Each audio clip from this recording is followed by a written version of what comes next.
Good morning from the Sunshine State. Broadcasting from Palm Beach County, it's the Fisherman, Florida Show. Sundays from 8 to 10 a.m. on the WCET FM network. And now, here's your host, Riscala. Good morning to you. Thank you so much for taking time to join in. It is the Fishing in Florida Show. Every Sunday morning, 8 to 10 a.m. You can find us right here at WCET. If you are a Facebook fan, you can find us on Facebook. If you go to our Facebook page and click on Contact Us, you'll be able to listen live as well. While you're on the Facebook page, if you give us a like, that helps us remain relevant in the searches. This morning I have Carolyn Stash. Carolyn is with Atlas Trax, and what I like to say about Carolyn is if you want to protect what you love to the max, you got to talk to my friend Carolyn over there at Atlas Trax. Good morning, my dear. She's waking up. I can't hear you, Carolyn. Well, she was there a minute ago. I'm not kidding. I don't know what happened to her, but she was there a minute ago. I got everything working. Try it again. Hello, Carolyn, are you there? Nope, I got nothing from you. You may have muted your phone, and I don't even realize you muted your phone. Oh. Yeah, I heard something. So sorry. Absolutely sorry about that. I'm a little tired today. We fished a tournament yesterday, and that got us up about 3 a.m. I cannot function when I do things like that. So let's, anyway, welcome, Carolyn. Glad you got your phone off mute.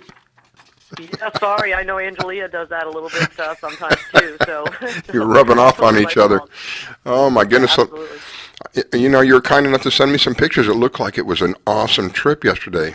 How did that go? Beautiful flat calm seas. It was a first annual ladies tournament that was done by an offshore angler, Pompano Beach, which is Sean Miller's club. We were lucky enough to go out on a 61-foot Viking, so we were pretty comfortable and had enough room for a lot of friends to come along. And what was so great about it, we got to the scales. Didn't win anything, but we had one angler who's never saltwater fished ever. We put her on a sailfish that she was begging for help, and that was about a 40-minute fight, which was great, really exciting at the end of the day. Wear your butt out. So it was a really great day out. Wear them out, right? In a 40-minute fight, I bet she was wore out after that. She was exhausted. She was to the point where, it wasn't a legal fish for the tournament, so we were holding the end of the rod up for her. When she needed a rest on her hands, we would turn the crank for her. So we had four of us really fighting the fish for her, and she was lucky enough to be in a fighting chair. So it was pretty exciting. I think she got herself hooked, and when you catch your first sailfish, you have to jump overboard, so we made her do that offshore. No way. Did you really make her jump overboard? No. The tuna door, so she looked like she was actually a fish coming back in the boat. But it was beautiful. The seas were, I think, the temperature was about 81, 82 degrees. Wow.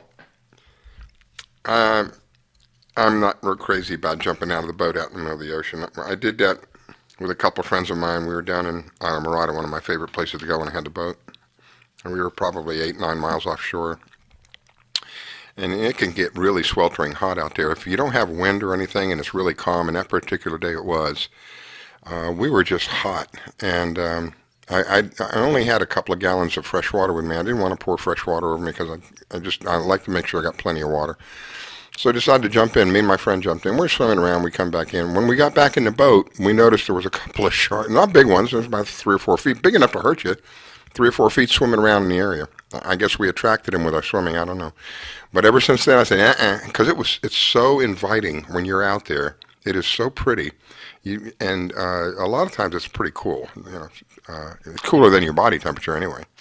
And it's a nice way to cool off. But my gosh, when we got back in the boat, we saw 2 or 3 of these guys swimming around. And we're, wow, that's not very good. So the water was so clear where we were. We were in about 200 feet of water mostly the whole day and close to shore. But it was real clean water yesterday, not too many weeds, which was great. We went through 3 dozen live bait, didn't fly any kites. We just kind of had the baits out, and hoping for the best. And we had a guest mate on board, which we fished with before. He was great, Baxter. So, yeah, he kind of freelanced a little bit, and he took care of us, taught us a lot, which is, when we go fishing, we want to learn more. We don't want the guys to just run the cockpit. We want to learn why are you doing something and how do you do something. Mm-hmm.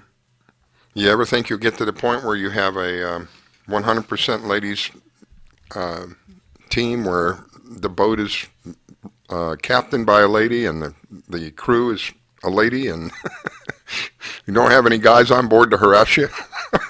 We often thought about that, but that means you also have to get the boat. So, that's probably a little distance out there, but it's fun. It's fun to see the guys, get us going, tell us what to do, kind of sit back and watch, and let us clear if there's weed on the hooks. Step up to it, be brave. Like, Betty always talks about stand up, get up there, clear the weeds off the line, put the hooks back out, right. Things like that normally we would kind of shy away from. And they just kind of watch, and they'll be like, yeah, that's a good job. Put that a little bit further.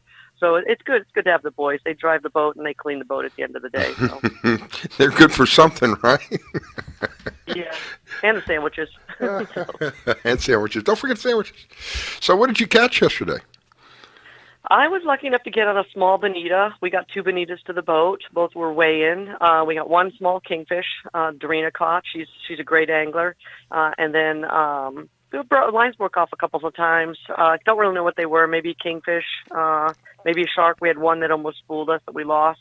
But the excitement was definitely lines were out at 2 o'clock. We hooked up to that sailfish about 1:45 and, kind of hung out until about 3:30 fighting that fish. That was great. Wow.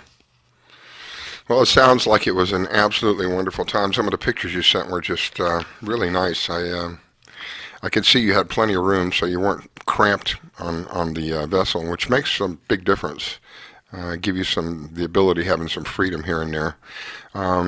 So this was a tournament, right? I think from what I understand, you were in a tournament of some kind. Yes, it was a ladies angler-only tournament put on by Offshore Angler Pompano Beach, which is Sean Miller. We saw our friends Trey and Nicole from Big Dog Tackle. They fished against us. I think they did pretty well.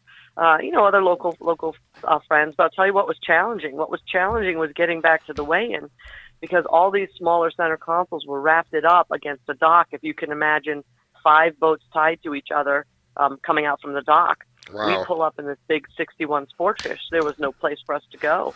So what had to happen is one of the boats had to literally come out to the middle of the intercoastal, get all of us, get the fish, shuttle back to the dock, and now carry all of our gear and fish over 5 sets of boats to get to the dock. Holy so smokes. It was pretty challenging, on the way back in. And I'm sure the owner of the boat had enough at that time, and it's 4 o'clock at that time. He's ready to get the boat all the way back to Fort Lauderdale. But I've never transferred fish and gear for 8 people like that before. It was a little challenging. Wow. Jeez. And who owns the boat? Boat is owned by a gentleman, Andy and George. They're down in Fort Lauderdale. They've donated the boat before to us, and last time we went to fish it, they picked us up with a bad engine, so we never really got to take the boat out. So this was perfect. They picked us up at the Sands Marina, right where the weigh-in was. It's 5 o'clock in the morning, and let us head on out. But it was a great day. It was perfect weather. We saw the sunrise, which I don't often do. Activity. It was just a real nice day. And there was a swordfish tournament going on yesterday too. I'm not sure the results, but it was a daytime swordfish tournament as well. We'll see. Robert should be calling in shortly. He may have some info. Well, I want to say thank you to Andy and George. Are they charter captains? Do they charter this boat, or is it a private vessel? Totally private vessel, and they're not even a customer of mine. So Wow. It's just word of mouth that they just, out of the generosity, donated their boat, and it's called Clueless 2, which we think the name is great. It's a 61 Viking. So totally out of the nicety of their hearts, they donated the boat, the fuel, and his time. This is what I like about our community. There are so many people that give back and give back and give back. It's just phenomenal. It's an honor to be part of whatever small part I play. It's an honor to be a part of that, and because it's such a wonderful group of people always reaching out. That's amazing. That is amazing. 61-foot Viking lets you have it for basically the day, and it just touches me. It's again, it's the willingness to be selfless instead of selfish. And clearly these two guys have got that going. All right, I think we got Robert going here. Let's see. Robert, is that you? No, it's not. It's someone else. Oh, Robert. Sounds like Robert. He's a little this morning then. Say it again, Carolyn. Sorry, couldn't hear you. That broke up. I was going to say, you're a little cranky this morning like me too then, I guess. No. She was out yesterday fishing. They woke her behind up at 3 o'clock in the morning. She was out all day long. She still wore out. I remember days like Someone's that. going to wake you up at 3 o'clock in the morning. It better be to go fishing. There you go. So, Robert, how are you, my friend? Doing well. They canceled the tournament, which Carolyn and I talked briefly about yesterday on Facebook. Mm-hmm. We were supposed to co-host a tournament next weekend, and it has been canceled due to coronavirus. It was canceled by the Worldwide Sportsman, not by the people putting it on, but it was going to be done at Worldwide Sportsman, and they're the ones who canceled it. So it has been canceled. So. Wow. So is that the tournament you were talking about, Carolyn? You said earlier. Was that the one? You had mentioned something about a tournament. There was another tournament going on? Well, there's another one coming up on September 26th, which is the Chase and Tails and Summer Warrants tournament. That's a firm date for the reschedule, which is great. But as far as, Robert's being canceled, I think it was supposed to be this coming weekend. Okay. Yeah, it was. Well, you have to kind of roll with the punches. What can you do, Robert, have you done any fishing lately? Only my nighttime snook fishing. So how's that going? That's it. Yeah? Very well. I've got this great spot. There's a boat ramp here in the neighborhood that has a light on the end of the dock. And I go out there about 1 o'clock in the morning. I'm the only one out there. I have a great time. 1 o'clock. Sometimes I go with my neighbor, Doug. And but it's great. And how many did you catch last time? Last time we went, we caught 6, actually. Holy smokes. Wow. Yep. What's the average size? Too big. And that figure. I never thought I'd hear the day where he's too big, I got to throw him back. Gee. Yeah. Oh, my goodness. We have a few small ones, but most of them are over slot. So. And I think season opens next month. Is that right? Snook season? September 1st. Yeah. Yep. So then they'll quit biting. They'll be gone by then. Yeah. They'll quit biting. They'll all be gone. That's what Angelia was telling me about. I think it was a grouper. I don't know. It was one of them. And she said as soon as the season opens up, they're all gone. It's like, well, pretty much. They do hang around in schools, right? So they're getting educated. They know what's going on. Yeah, they yeah. So what do we got coming up here, Robert? Anything happening this coming week? Just working on the magazine. If anybody's got anything to send in, send it. We're about halfway through it. So. And the magazine can be found where? At www.flfishmag.com. And if they want to submit something? They just send those to pages at flfishmag.com. Cool. Well, Robert, is that tournament been rescheduled, or is it going to fall on the calendar for next year? They're going to reschedule it, but they got to find a new venue now. So, and they should have just done it at a marina to begin with, but they wanted to, try to make it nice for everybody. In so doing, they canceled themselves. So, wow. But they got to find a new venue, and then they're going to reschedule it. So, and Southern Kingfish Association had their big national championship that's coming up in Fort Pierce at the end of the month, and they postponed that, and that was about 400 boats. So that's postponed until April 2021. And I still think about all the folks that are losing revenue on booths and things. Boats. Like I would actually have a booth up there for Atlas Trax as well. That is a serious tournament. Summer Warrants tournament? Yes, I don't know what boat yet, but we will be fishing on somebody's, and I always donate one of my Atlas Trax trackers to them to raise money for their cause. Hopefully I'll round up a couple more raffle items for them too. But yeah, that's September 24th is the captain's party, and September 26th is the rescheduled tournament date. Yeah, and she may be on... Go ahead, Robert. I normally go out to that one. That one, she hosts that one normally. Is she doing it in the same place in Jupiter? Sure, that was Harborside, I believe is the name of the area. There's a marina and lots of stores. Yep. I believe there's a couple of hotels there. Same place, the amphitheater. and she's probably going to call in the next couple of weeks. She just wanted to be a little bit closer to the tournament date to be able to give more accurate details. Yeah, that's what I was about to say. I contacted her this weekend, and I'll get a hold of her later this week, and we'll see how it's going. And we'll have her on either this coming weekend, or the following as we get closer. She'll give us updates about that. Yeah, I normally go over to that one because Jenny Schmidt, who's one of our editors, is her parents own Power Plus Marine, and she normally fishes that tournament. And I think she won that tournament one year. So. Hot dog. Always good to be a winner. Put me in touch with her. What's that? You'll have to put me in touch with her. I'd love to reach out to her. Yep, she's good people. Well, it doesn't sound like we're going to have a whole lot going on because of this virus thing going on. It has definitely put a hamper on things, huh? Golly. It's like every time I turn around now, we've got something going on that has been canceled for one reason or another because of this. The activities outside are restricted, and is the park open, Robert? Actually, they're getting ready to reopen. The flooding is gone finally. Good. Now they're repairing the bike trails, and it should reopen shortly, I hope. Good. The park is open, but the bike trails will reopen shortly. Well, we still have they parks. Have to redo it. It's been flooded for over a month, so they got a lot of repairs to do. So was that just from rain? The flooding? Well, you remember that huge rain we had that flooded that city and that city, that town in Hobe Sound, that area of Hobe Sound. Yeah. That neighborhood is right behind Jonathan Dickinson State Park, and it just sort of kept rolling off. Just drained off into them. Yeah. And as you know, Jonathan Dickinson State Park is all hills, so there's places for the water to accumulate and sit for a long time. So. Wow. Well, that'll be nice. It'll be nice to.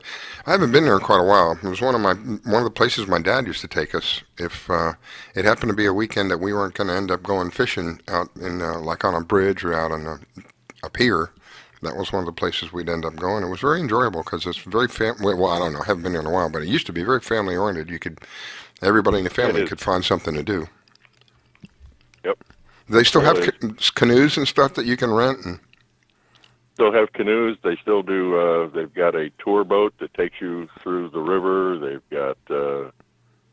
They have a huge paddle board. That's what we had paddle boats. Not tournament, but gathering there every year. So. Yeah, that was a lot of fun. We wore my legs out because we want to go fast. See how fast this thing can go. Pedal now. Wow, that brings back memories. My goodness. Well, I'm glad that they'll be open soon because it's a place for people that can go in and enjoy what we've got. Looks like it's going to be a really nice day today. I usually start out by giving out the weather, and I didn't do that. So we'll do a little bit of that right now. According to the Wonder Map. No wind. I can tell you that. There is no wind. Yeah. I'm sitting on my back porch. There's not a leaf moving. So. Well, according to the Wonder Map, the radar that I pulled up, the entire state looks relatively clean. There's a little bit of activity east of us, but it's far offshore and very sparse, and a little bit of activity on the west coast, again, far offshore.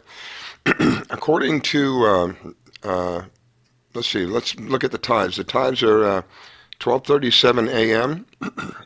That will be the high tide. 6:50 a.m. will be the low tide. So we're just on low tide right now, getting ready to go back to a high tide at 1:06 today. Then the next low will be at 7:15. According to the Palm Beach Parks and Recreation, the beaches are open. You have to follow the CDC guidelines. There's no major threats of anything. Doesn't look like there's a rip current. Doesn't look like we're having issues with any of the man-o-wars or any of the sea lice or anything like that. It looks like it's going to be a nice day for the beach. The National Weather Forecast for the boat says it's going to be northeast winds 5 to 10 knots, less than 2 feet. Oh, my goodness. So when you're out there on the ocean day, maybe just like it was yesterday, Carolyn, like a big puddle. Yeah, and I'm looking at that Hillsborough cam right now, and there's boats going out by the 2. I'm counting 4 boats right now, and it looks so calm. You can't even see the reef breaking out of the end. Wow. and Robert says there's no wind, so you can imagine what it's like if you're out, 5-6 miles offshore. This is what I experienced anyway. You're 5 or 6 miles offshore. There's not a lot of clouds out. The sun seems to reflect off of the ocean And so you're getting hit from the sun itself, and then you're getting hit from the reflection of the ocean. It's like 2 times. It gets so blasted hot. It's for me, one of the things I learned after not wanting to go swimming out in the middle of the ocean again, carry lots of water with you. Lots of water so you can squirt yourself, because it does get so hot. Well, it looks like we're getting ready to go take a break. Robert, before we go, one more time, the Florida Fisherman magazine will take your story if it falls within their guidelines. If you want to submit your story to them, how do they do that, Robert? They just send anything they've got, whether it's an ad, videos, stories, to pages at flfishmag.com. And the magazine is found at fishmag.com. Correct. www.flfishmag.com. Robert, thank you so much. I greatly appreciate you. Going to go out bike riding this morning? We are, actually. Yes, we are. I wish you an awesome day, my friend. God bless you. I'll let Carolyn say goodbye. We'll take a quick break. You got it, Robert. I'm going to send you up a couple videos from yesterday's tournament. A girl caught her first sailfish, so I'll get that up to you later. Perfect. Thanks. Wish you an awesome day, my friend. You're listening to the Fishing in Florida show with your host, Scala Stevens. Don't go away. We'll be right back.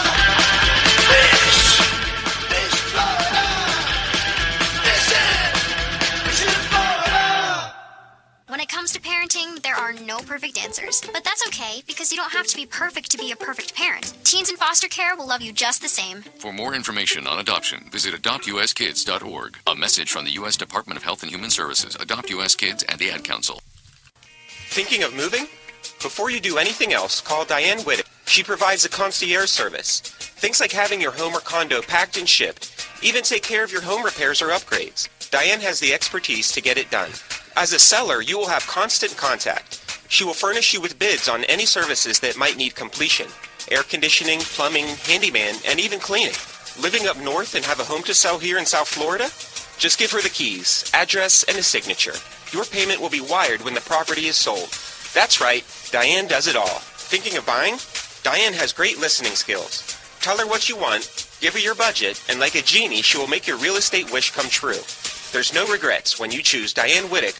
To reach Diane, call 561-247-5478. That's 561-247-5478. Do you need toner for your Epson, Hewlett-Packard, Canon, Brother, Apple, or Sharp printers? Look no further than Laser Technologies. In business for over 20 years, they offer the lowest prices on toner on the web. They can also repair your laser printers and toners fast and easy. Call their expert staff today at 561-792-9600 or email us at service@laser-technologies.com for all your toner needs. All toner is shipped nationwide. Why wait? Get the lowest prices on toner. Call or email us today. Do you have an unusual pet?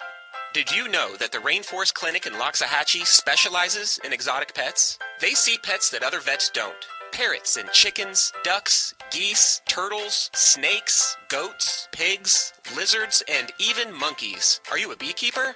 Dr. Clubb, the first of her kind in the area? Yes, she takes care of bees as well. Dr. Susan Clubb has decades of experience and known around the world for her reputation as a premier avian vet.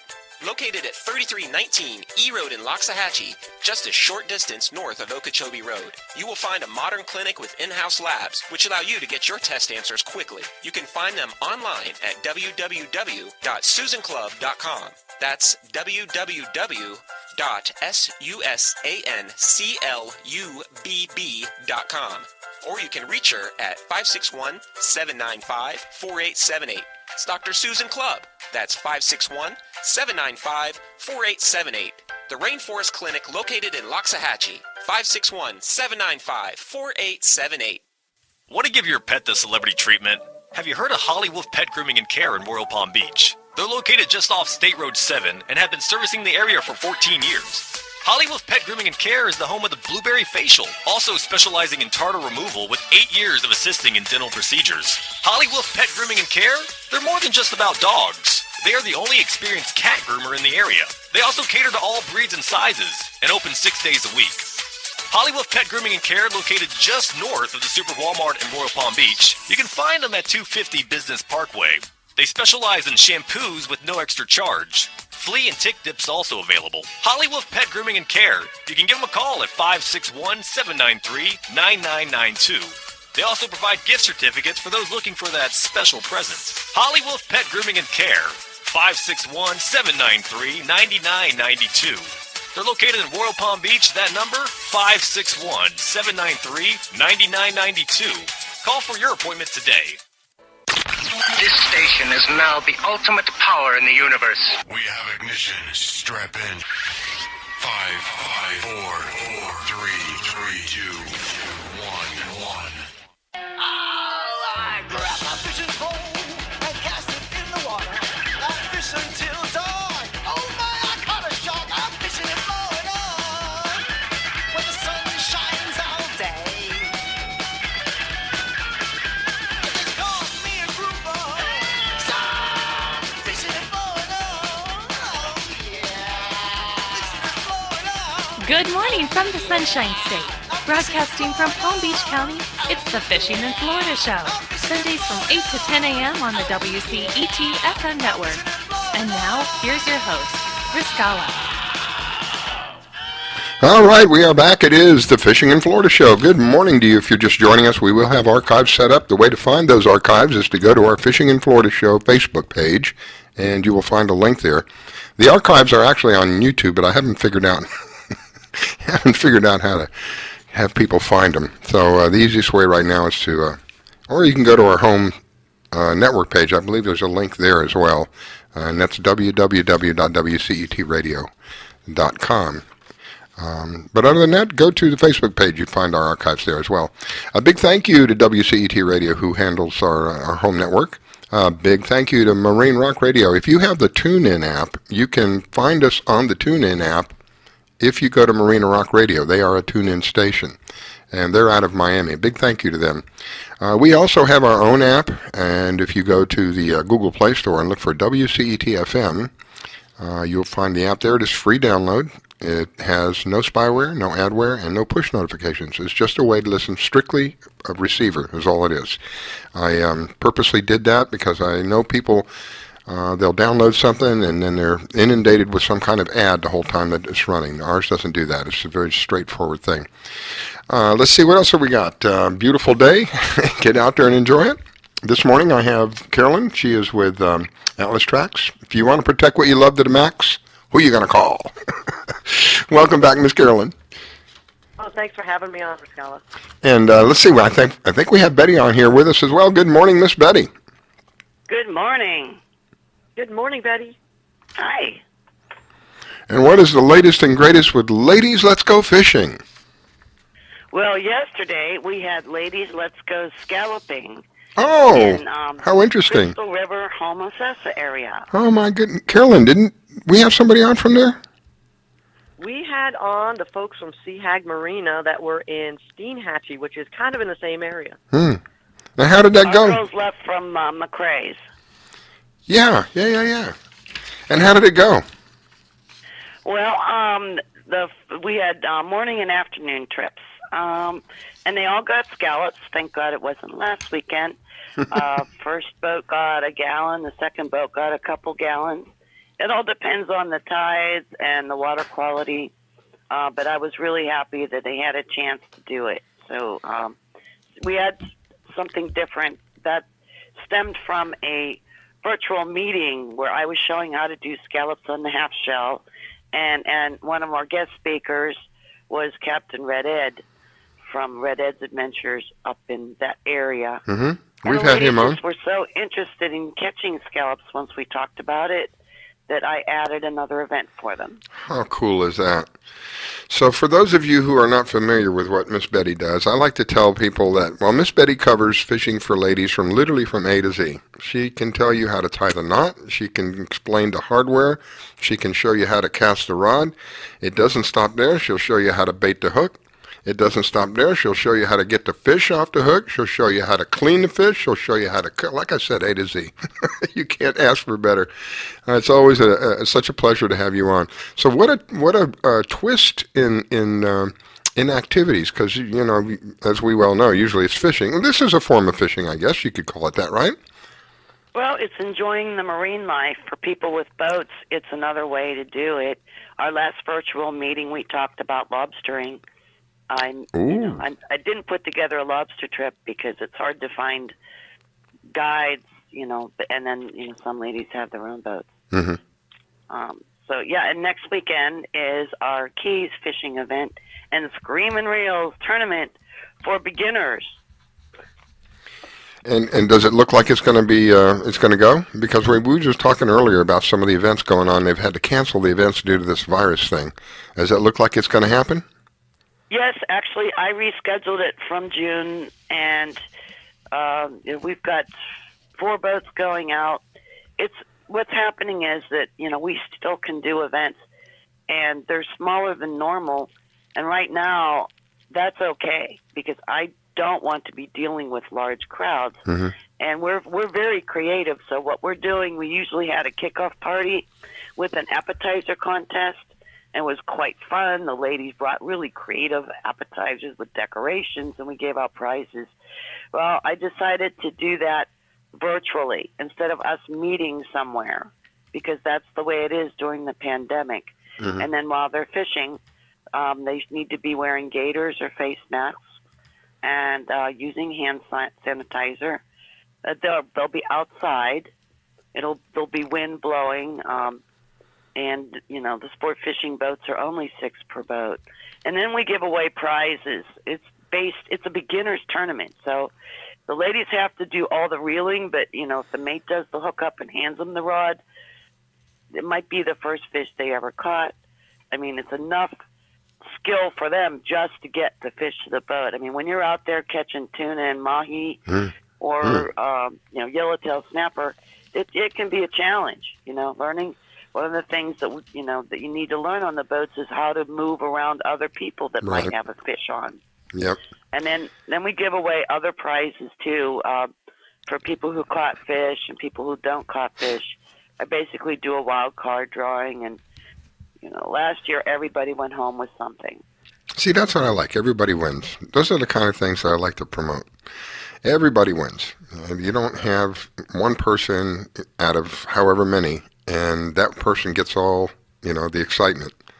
Everybody wins. Everybody gets a little piece of it. Those are the kind of things I like to do, the kind of deals that I like to do, where both sides win, because then you can do them again. I do that because I am dealing with beginners, and I don't want a lady feeling bad that it wasn't her turn. They usually have a way of organizing who's going to fish next.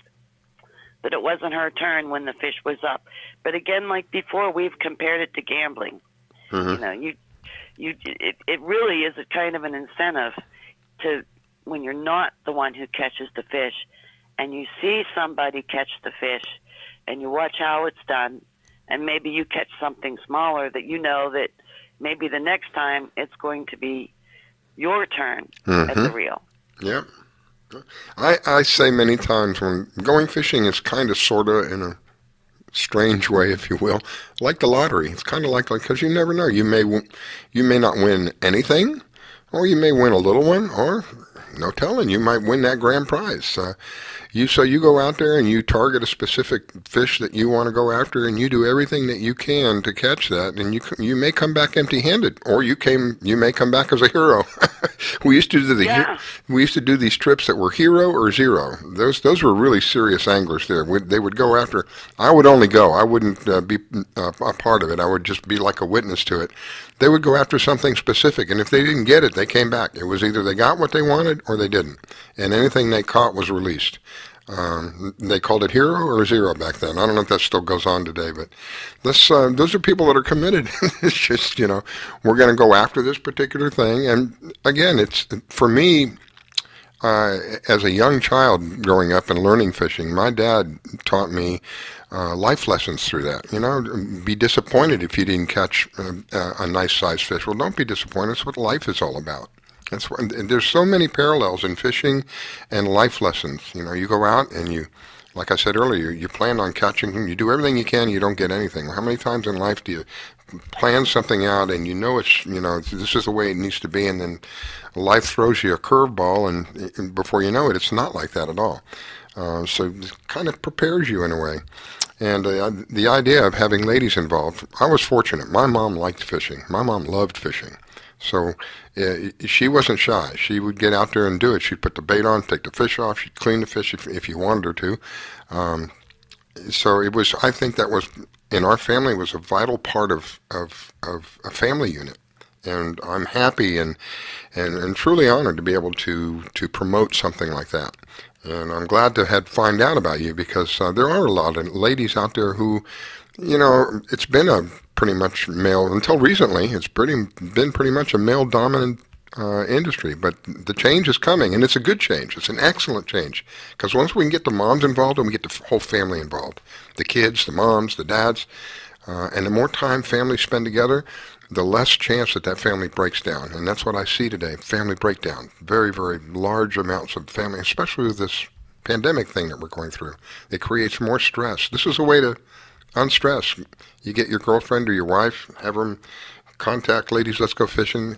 They may not be familiar with it, but, like she said, she's going to take newbies, we used to call them, out. And no telling what that'll be an extremely exciting time. I think even if they don't catch anything, Betty, I think there'll still be an extremely exciting time for them because it's the first time. That's right. Go ahead. I was going to say, and Betty, I thought about you yesterday. I fished a little ladies tournament, and one girl that was an angler only has caught bass in her life. We ended up putting her on her first sailfish that she's fought for over 40 minutes, and I mean, she's now hooked. I mean, we were putting water on her. We were doing everything we could do. We kind of helped her, hold the tip of the rod a little bit. But she'll never forget that day, and we put her on the biggest fish of the day. Wow. That's awesome. One thing, I'm there to try to help the zeros feel like heroes. And, that's I like that. mental Yeah. thing that I do. And another thing that I teach in our offshore seminar that's coming up in August is stand-up fish fighting techniques to show the ladies how to use their hips to push the rod up and then reel down to retrieve the fish. And it's it's the Marsha Bierman technique. And for years she came to our seminars and showed it. And I watched her, I fish a lot, so I used that technique. And then when we couldn't get her anymore, I took that over. So I think you said there's a tournament happening coming up for the newbies. When is that tournament? I didn't write it down, so I can't remember. Oh, okay. It's August 15th and 16th in Isla Morada, and I have inshore and offshore boats, so they can have their choice. And then after that, I have August 21st to 23rd. That's our South Florida saltwater offshore seminar. So we're going to have a virtual kickoff Friday.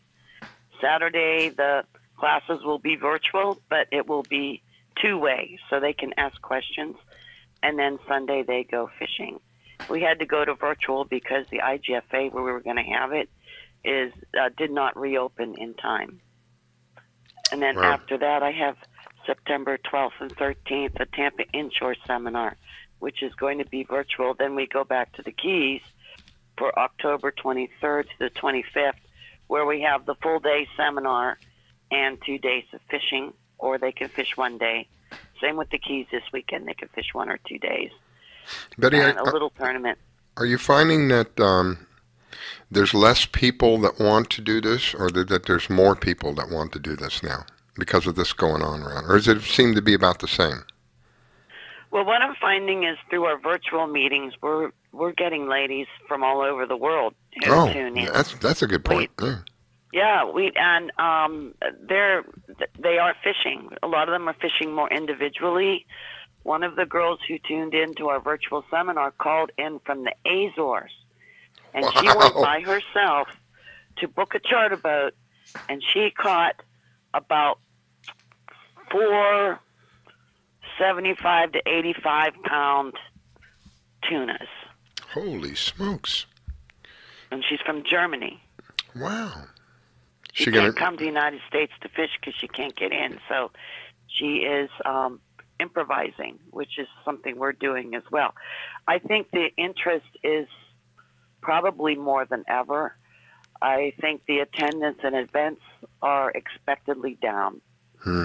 And I don't think it's because of the interest. I No. just think that people are. I think it's because of what's happening They've been around us. stuck in their homes, and I think they kind of feel safe there. And I think mentally, people are cocooning a little bit. Yeah, I agree with you. That this, it seems to be that the media wants to perpetuate more and more fear. There's a lot of people who are very afraid of this thing, and it's sad because we should be out enjoying ourselves. It's being portrayed as one way when the reality of it all is not the way it's being portrayed. It's not even close. We're finding that. Well, I've lost a few friends to the pandemic and some big marine industry greats. Mm-hmm. So I know it's real. There's no question that it's real. There's no question that it's deadly. My concern is the way that it's being handled by the government and how they constantly, all they ever do is report about new cases, new cases, new cases. It's just constantly in your face, new cases, new cases. And we have other things going on in our lives. And not to be cold, with regard to having, I can't think of the right word, not to be callous, but we have what we're doing in order to prevent people from getting sick is, in some cases, is worse than getting sick. There's so many people that are suffering now because of this, and from what they're broke and depressed. Yeah, well, my experience of it is, we were originally told it was going to be a couple of weeks to get this, whatever it was, a spike or whatever they want to call it. And now we're in the months of this and constantly being hounded about new cases and that's all they want to talk about. They don't want to talk about there's other things that are going on in life, I'd like to get away from it. For me, I just like to get away from it. And the best way for me to get away from it is go out there and enjoy what God has given us. You get there on the ocean, you put the electronics down, you don't listen to all that nonsense, you just enjoy what God has given us. And one of the ways to do that, for me, is fishing. It's just relaxing. It's a way, that short period of time that I'm out there, whether it's, several hours or a day, that short period of time for me is like a cutoff from all of this stuff. It's like if you could literally take a knife and slice your life, that's how it feels for me emotionally. It's just like I slice it all off, and I'm out in this. And again, only if it's a couple of hours or a day. For that brief time, I'm in a land almost of fantasy, where all of this stuff doesn't exist during that time, during that short period of time. And I believe that it's good for the body because you're not stressed out. You relax, you enjoy, you get the sunlight. I mean, it's been shown that sunlight helps your immune system. So you enjoy the water, you enjoy the sunlight, you're out there with the salt. The salt helps keep everything clean. It's just a way for an excellent way to relax, and I could go on and on about that because that's one of my, we want to get away from that. For me, I want to get away from it. I've had it. It's 5 months into this thing, and I really don't see any time that the government's letting up on us. They're everywhere that we go, whether it's I think most of the boat ramps now are open. Are you aware of any boat ramps that are closed, Betty? No, I was afraid they would close the keys because I have to have this event. Yeah, they did for a while there. They shut the keys completely down. Yeah, that crushed me because when they first talked about the virus and the shutdown, I was like, thank God I have a boat and I have a place to go in the keys. And when they shut the keys down, it was a hard thing to adjust to. And then they shut, so I said, well, great, I'll fish locally. Then they shut down the ramps. Yeah. I'm like, are you kidding me? And then when they opened them up, I didn't want to use them because everybody was so pent up. It was a long wait to get in the water and stressful. But we're doing our part to help ease up the media doom and gloom and everything. I was so excited when ABC News did live broadcasts of our Fort Myers event about a month ago. Cool. And so that was something on the news. They did at least 4 live segments and replayed them all day long to give somebody something else to smile about when they're watching the news instead of, oh no. Yeah, that's you hit my point exactly. That's it. Carolyn, are you with me or are you? I'm 100% correct on yours. I'm totally with you. Absolutely. Do you feel the same way? I mean, has it been long enough to you that we're going into 5 months and it doesn't look like there's any let up of any kind? To me, I don't like the restrictions. I got to be honest with you. I'm a veteran. I fought for this country, and I fought for this. I'm getting a little crazy off of the subject here, but this is my true heart. You guys want to know how I really feel? This is how I feel. I'm a veteran. Many of my generation fought in a war for us to be free. When you lose the ability to choose, you're no longer free. And that's what's happening to us. We're losing the ability to choose. People are telling us we have to do this, we have to do that. I don't agree with that. I'm sorry. If somebody wants to wear a mask, God bless you. You have every right in the world. I will stand shoulder to shoulder with you and fight for you to wear that mask if that's what you want. But the moment that my government tells me you have to do something, the moment that my government tells me, no, you can't go here, no, you can't, but you can go here, but you're not allowed to go over there, I have a problem with that. I have a real problem with that. And I kept my mouth shut for quite a while, but I'm sorry. It's just how I feel. I have a problem with that, and I don't really know how I'm going to deal with it, because how do you deal with these people? They tell you how, you know. You're not the only one. You know, they're arresting people not wearing masks and fining them $100. And then they arrested a guy, I think towards your area, who had a gym. And for the second time, they weren't wearing masks. I mean, how do you work out with the mask? I could barely go to the grocery store with a mask. But, you know, I do understand that they're trying to stop people from breathing on other people and contain it so that the hospitals don't get overwhelmed and that was people the whole are dying in the parking lot. That was the whole reason behind this, is so that the hospitals don't get overwhelmed. Do you agree? Is that what you were? Is that what you understood, Betty? The whole reason behind what we were doing is that we were fearful that a lot of people were going to get sick real quick. It was going to overwhelm the hospitals, and the hospitals were not going to know what to do. Am I accurate? Is that what you think? Oh yeah. Okay. And I'm kind of in the middle. I see both sides of it. You know, because I don't want to catch it and bring it home to my husband. Yeah, and somebody Carolyn, who doesn't care and gets it from somebody else. Carolyn, is that what you envisioned when all of this started? Did you see the same thing that we were? I did. Yeah, I didn't think it was going to be I hate to say the word lockdown for this long. I mean, it's obviously it affects a lot of people's livelihoods. Other people, unfortunately, have lost their businesses. Relationships, I'm sure, have fallen apart. You know, so no, I never expected, nor do I want people to tell me, the government to tell me when and where to go someplace. I just don't think that is the purpose. I'm sorry that we're getting off on the subject, but this really affects everybody. This affects our ability to go anywhere, for Pete's sake.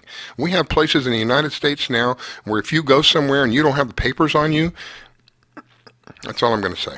You're just going to get in trouble, and that's not what it's about. And it concerns me. Us. The Florida people, the Florida people didn't want the New Yorkers. Now the New Yorkers don't want the Florida people. Yeah. And the worst thing for a nation... We all need to build fences around our cities so nobody else can come in. It's not right. But then That's we not want what the America's money about. from the restaurants. And You know, there was a time when America was called the melting pot. People came here because they knew this was the best place in the face of the planet. If you wanted to make it for yourself, this was the place that gave you the greatest opportunity to do that.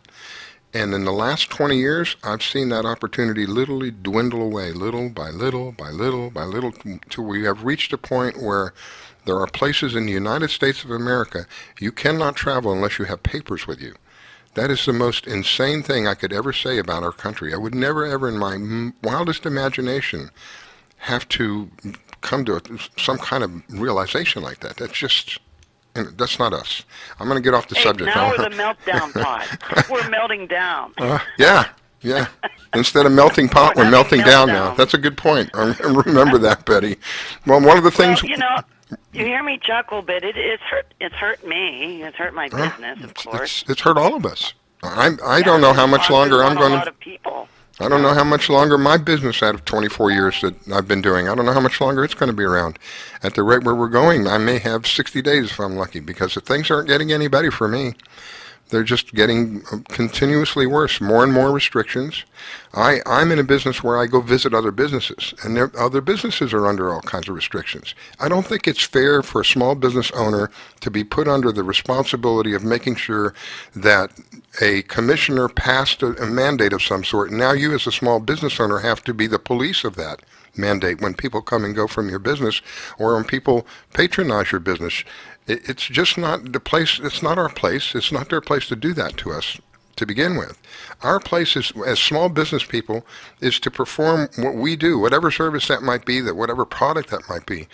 I know as a small businessman, I've provided both services and products. I don't want to have to take on the responsibility of somebody saying, well, you know, this customer, when they come into your place, they have to be blah, blah, blah, whatever that is, you know. That's not up to them. That's up to me.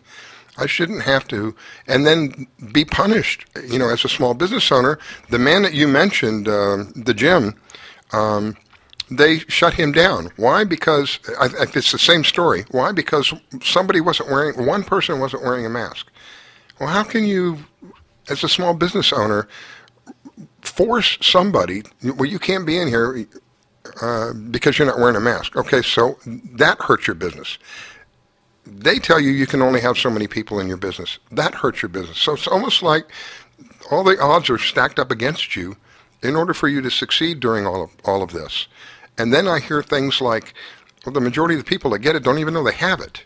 So it is serious that people have died from it, but the play on it is the part that I'm having a problem with. The way that it's being handled by our government, that's where I'm drawing the line and saying, you guys are overstepping your authority. Yeah. You just. Scott, I hate to interrupt when we're having such a great conversation, but Tom Buzz has called in on the phone. He's holding, so I don't know if he's got a fishing thing he's got to do. I didn't realize we'd gone on so long. I apologize. This is it's just something that's really, really near and dear to my heart. You know, even more so now with not being able to go fishing as easily as we used to. I apologize, you guys. I didn't mean to get off on that. It's totally different tangent, but it is something that I'm very passionate about. Betty, we're all out of time, and I'm embarrassed for doing that. I apologize again. Before we go, let me get a little info from you. Betty, if people want to know more about what it is, how do they reach you? Go to the website, ladiesletsgofishing.com. We have a surf fishing seminar in November as well with Night of Lights tour in St. Augustine. Or email me, info@llgf.org. And I'll have, when the archives go up, you'll see that in the description there is ways to reach her. So if you didn't get that, it'll be in the archives as well. Betty, thank you so much again. My apologies. I didn't mean to carry on like that. A little carried away this morning. Tight lines. Thank you, my dear. Wish you well. Go ahead, Carolyn. Okay. Bye-bye. See you soon. Good luck with the tournament. Thank you. Enjoyed it. Carry on. All right. Thank you, Betty. Bye. Okay, we've got Tom. Tom, I apologize. I didn't realize it. My gosh, I get to talking and don't even realize how much time has passed. Welcome, Tom. How are you, my friend? Good morning, Ursula. Doing well, sir. How are you? I'm trying to hang in there and hang on to my sanity instead of it turning into insanity. Go ahead, Carolyn. You never have to apologize for being passionate. So thank you. I enjoyed the run you went on there. No worries. Go ahead, Carolyn. I was going to say, we finally got you on the show. I know you've been out fishing the last couple of weekends, and I'd love to hear all that's going on at the West Palm Beach Fishing Club. Yeah, so just a quick introduction about what the club is. Oftentimes people hear fishing club, and they think it's just a bunch of guys sitting in the circle telling lies, But the West Palm Beach Fishing Club is a truly historic organization. It was founded in 1934, and it's one of the oldest fishing clubs in the world. There's not many clubs like it. You have the Avalon Tuna Club in Catalina Island, and I believe there's the Ocean City, Maryland Club. So not many clubs like it. We have about 1,400 members right now in the club, and we're quite an active organization. So like Carolyn said, we've had a lot of things going on, and this kind of plays into what you're talking about, Rusilla, just about the current climate of things, adapting to things. And we've just adjusted as, because we are a small business just like everybody else.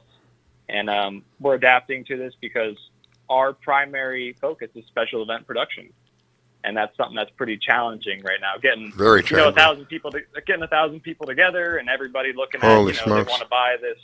Yeah, they want to buy raffle tickets to get a new rod and reel or get a new king sailfish fish mount, So that's kind of our bread and butter there. And that's the most fun thing to do. That's what we like to do, is get members involved and get the greater South Florida fishing community together and, engaged in the outdoors like that. So something that we've done at the West Palm Beach Fishing Club is we've adapted to this by creating a series of pop-up tournaments, we're calling them.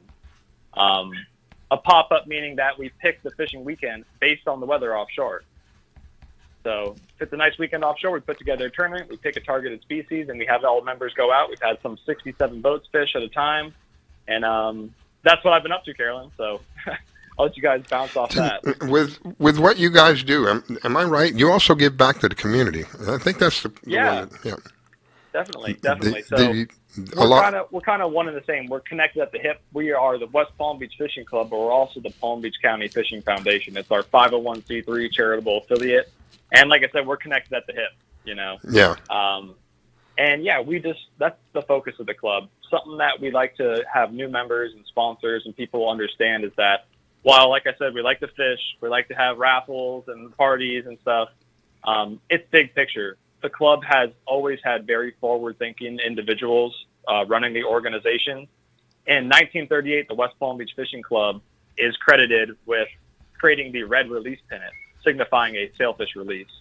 So you think of how forward-thinking that is. Wow. Conservation wasn't something on some people's minds. Yeah. To acknowledge that we need to catch and release sailfish in 1938 is quite forward-thinking. So it just goes to show the long history of conservation in Florida.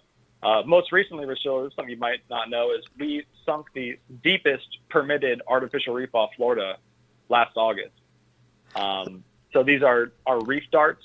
They're high vertical profile artificial reef modules made from repurposed concrete power poles.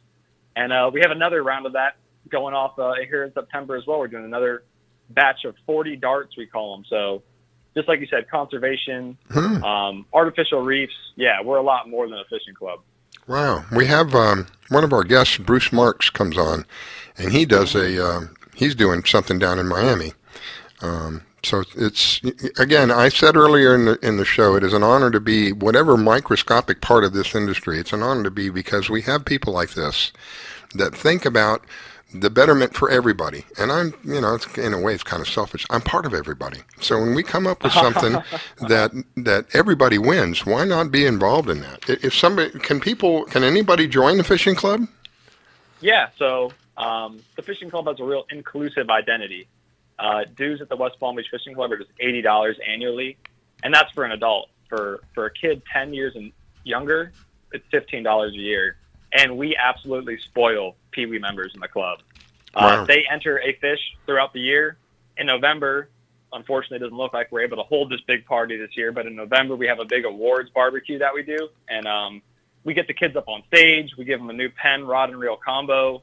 We get a custom trophy made with their name on it. It says Pee-wee Champion, and we get them all gassed up there. We talk about how little Bobby caught a 2-pound largemouth bass in the pond behind his house, and we pump them up, and the families are there. So real strong focus, again, on this foundation side of the club is engaging youth in fishing, so fostering that next generation of not just anglers, but responsible stewards also. So we always try to instill how to be a responsible angler, catch and release ethic, and just really enjoying and preserving the saltwater resource. How awesome!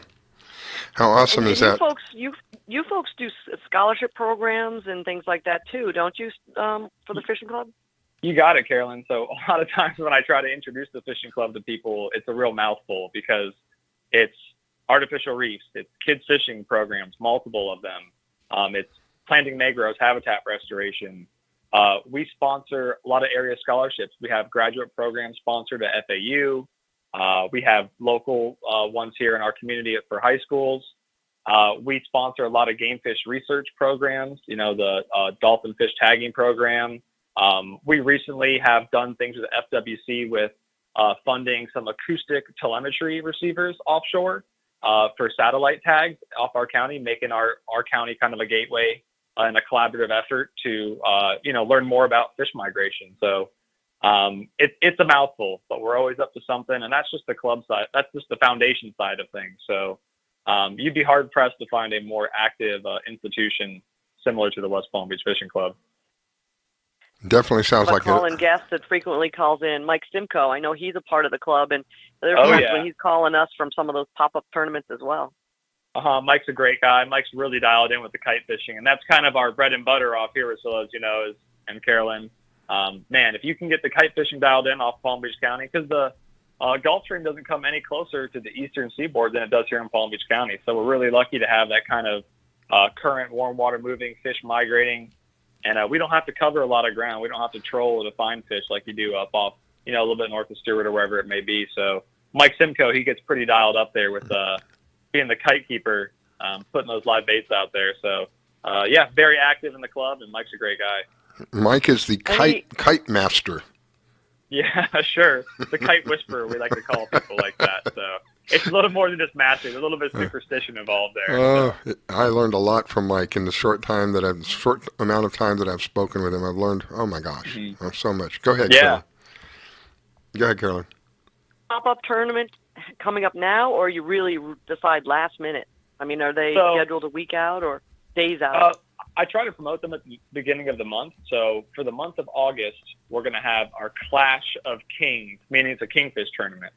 And we have a 2 aggregate kingfish category and stuff like that. Because the kingfish guys like to try to get two, they don't want just one big kingfish. They want a couple of them. So, but yeah, we try to promote them in advance, the month in advance. Yesterday, I had our last leg of our Full Moon Wahoo series. We had our Wahoo tournament that ran throughout the summer of June, July, and August. So I wasn't able to do the pop-up this weekend, which would have been wonderful because the weather was gorgeous yesterday.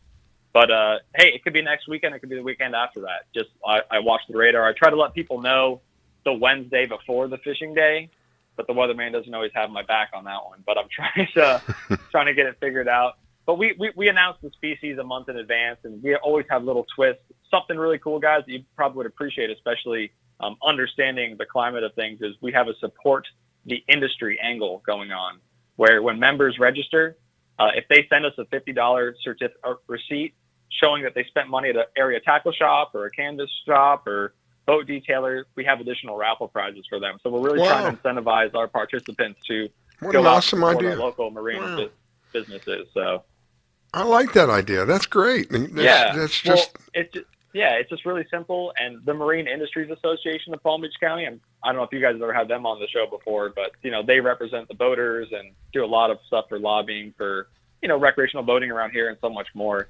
And they're our presenting sponsor of this. So we just thought, what better way to show kind of what they're about and what we're about than encouraging people to go to a tackle shop and spend. They're already going to spend $50 at a tackle shop. So but we're just trying to get them, dialed in and just create that incentive even further. So. I like that. I really like that idea because it's money. It's local. It's all money coming in locally. The more money we can get in here locally, the better it is for everybody. Every dollar that's spent. Go ahead. Sure. I had a participant send me like an Amazon Prime $50 receipt. I was like, I don't know. I'm like, I don't know about that one. Why don't you go down to Lot Brothers there or something? And it's not. We're not trying to be sticklers about it, but it's not the identity of it. I think you understand that. Yeah, and Lot Brothers. I was trying to get George on here a couple of times. I haven't been successful yet. I'm still working on it. But for every dollar, just so people understand, from the data that I have looked up, for every dollar that's spent locally at a local business, an average of over 60 cents, sometimes as much as 63 cents of that dollar, somehow is retained in the area through various different taxes and associated things of that nature. When you spend money with a big corporation, it's less than 40. I'm sorry, it's 40. Wow. It's 45 cents. I apologize. It's over 40. It's about 45 cents. There's a big difference between the two. And this is why people who listen to the show know that I highly promote any chance I get. Locally owned, specifically veteran or family-owned businesses, we try to promote them as much as possible. Again, because they typically are the ones who give back to the community. The large corporations are more involved in, we go back into the political nonsense again. The large corporations don't do as in a way that the small businesses do. The large corporations do give back, but it's not in the same way. And when you're dealing with a small, locally owned company, all of that, they treat you like you're part of the family because all of that is an investment in them. They don't feel like, oh, he's just another number or she's just another number. They feel as though this is an extended portion of my family because the money that's coming in is literally supporting their family. These are the things I try to stress to people. Whenever possible, deal with a small, locally owned, preferably family or veteran owned, but a small, locally owned business because everybody wins. And guess what? You are part of everybody and I'm part of everybody. So we all win in that, in that aspect. Yeah. So whenever possible, I try to do that. So do people, and this may be a silly question, but does everybody in the fishing club have a boat? Or are there people in the fishing club that don't have a boat? Not everybody. Something that we try to do is just a small example. We have our drift boat outings. Just another thing that we do. Again, it's a mouthful. But a couple times a year, we rent out the entire boat. We're living on island time down in Hypoluxo, Florida. And we go out as a club. And we limit it to 25 participants. So we'll go out just as the West Palm Beach Fishing Club, probably 4 times a year or so. Wow. 25 members. So we try to play into, an audience that doesn't have boats for that. It's a great way to get involved and get engaged. And then we have members who've had boats and fished their whole lives. And, they're just so dialed in on the foundation side of things now. They just want to be a part of events like our Kids Fishing Day or our Salty Angler program. Awesome. Or they just want to come to club meetings and so not everybody has a boat. One of our most active members, Dave Nauman, I hope he listens. He's a kayak guy, and he fished our Full Moon Wahoo series out of his kayak yesterday. So wow, he's all over the place inshore, gets offshore when it's calm enough. So I've always said, Rusilla, if you like to fish, like you found the right place. It's just you're always going to have a pleasant experience at the club if you truly like to fish. So. It doesn't matter if it's a boat or you're wearing waders and you're walking out, around Munyon Island or up in Sebastian area, or if you're in a kayak.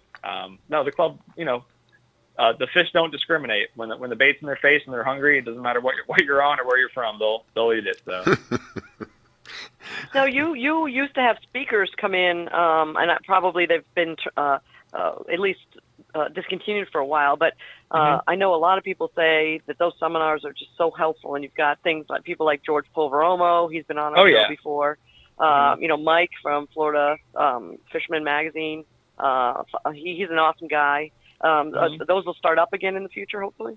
Yeah, I mean, you guys have just as good of a gauge on when we're able to do stuff like that as I do, But yeah, typically we'll have club meetings almost the first and last Wednesday of every month, depending on what other special events we're doing. But we have a lot of really reputable area captains like Poveromo. We had the one and only Nick Stanzik from Isla Mirada come up and talk about sword fishing one time. So, it's a packed house, it's a lot of fun, and they give away a lot of good tips.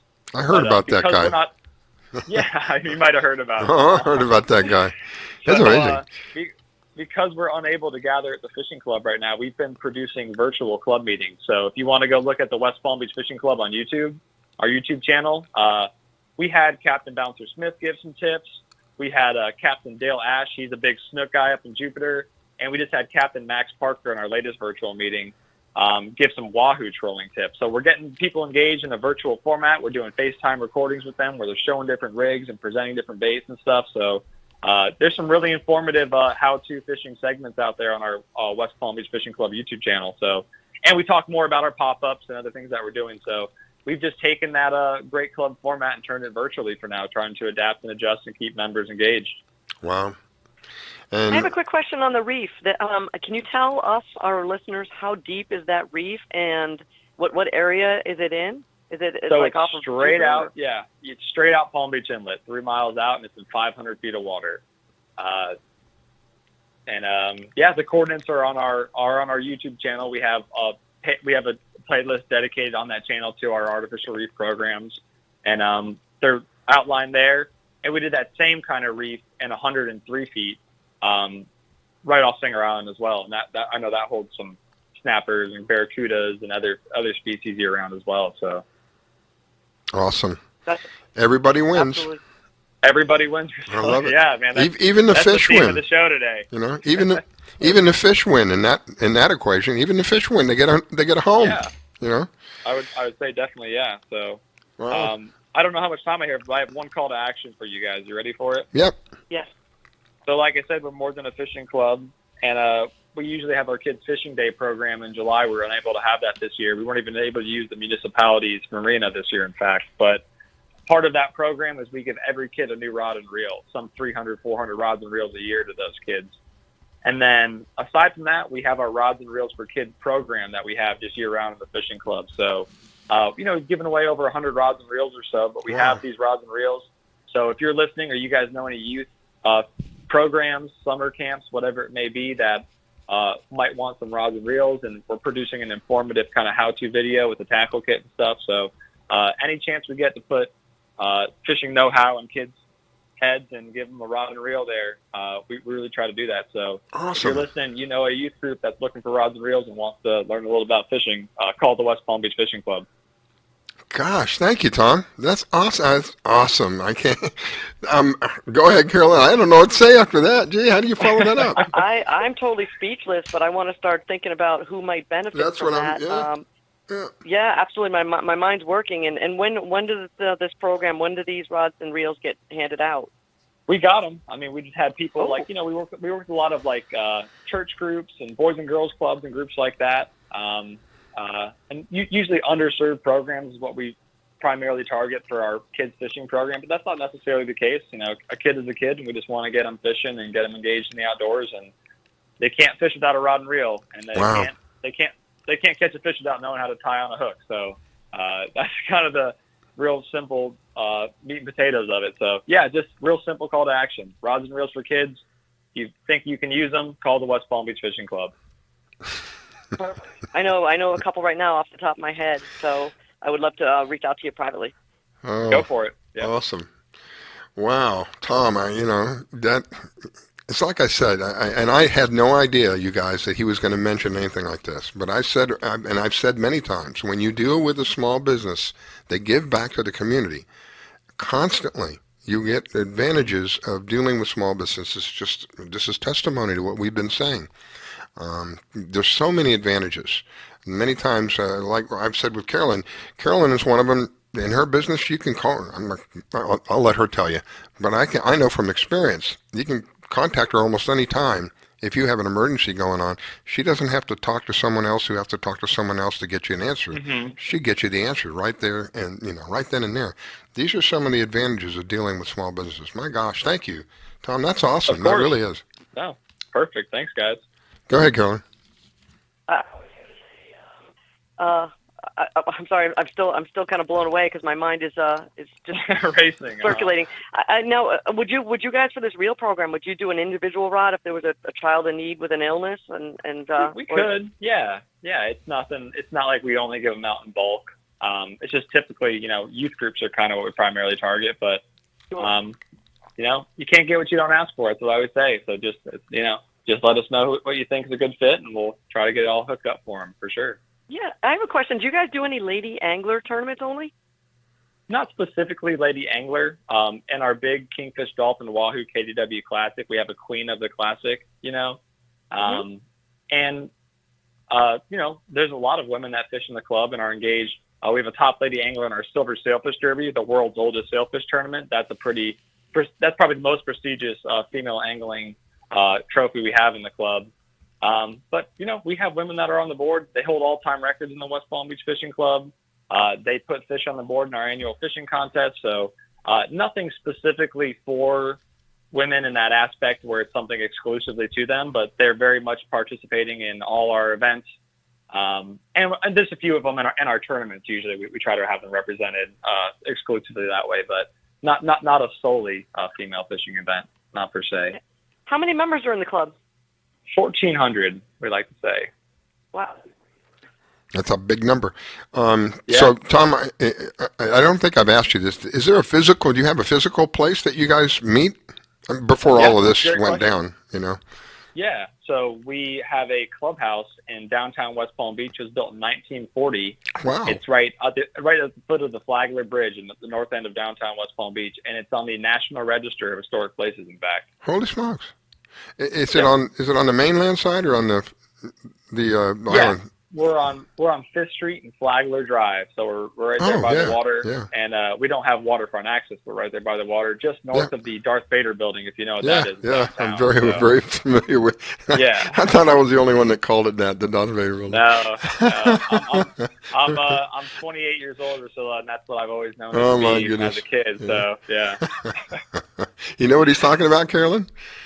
No, being a Broward County girl, no. But I'm going to have to look that up after we get off the phone. We have a building that looks like the Darth Vader mask, kind of, you know.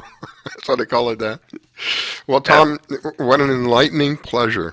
My goodness, thank you so much for what you do. And I'll be happy to spread the word around and see if we can help any of the organizations that might be able to utilize that service. Just a great deal of thanks to you this morning, Tom. I'd be more than honored to have you come back and give us updates from time to time. Thank you, Priscilla, Carolyn. Thanks for having me on. All right, let me I'm getting in. I know you've been busy, so tight lines out there, and thanks for doing all the good work. Thanks again. Take care. All right, my friend. God bless. Wish you an awesome day. You're listening to the Fishing in Florida show with your host, Scala Stevens.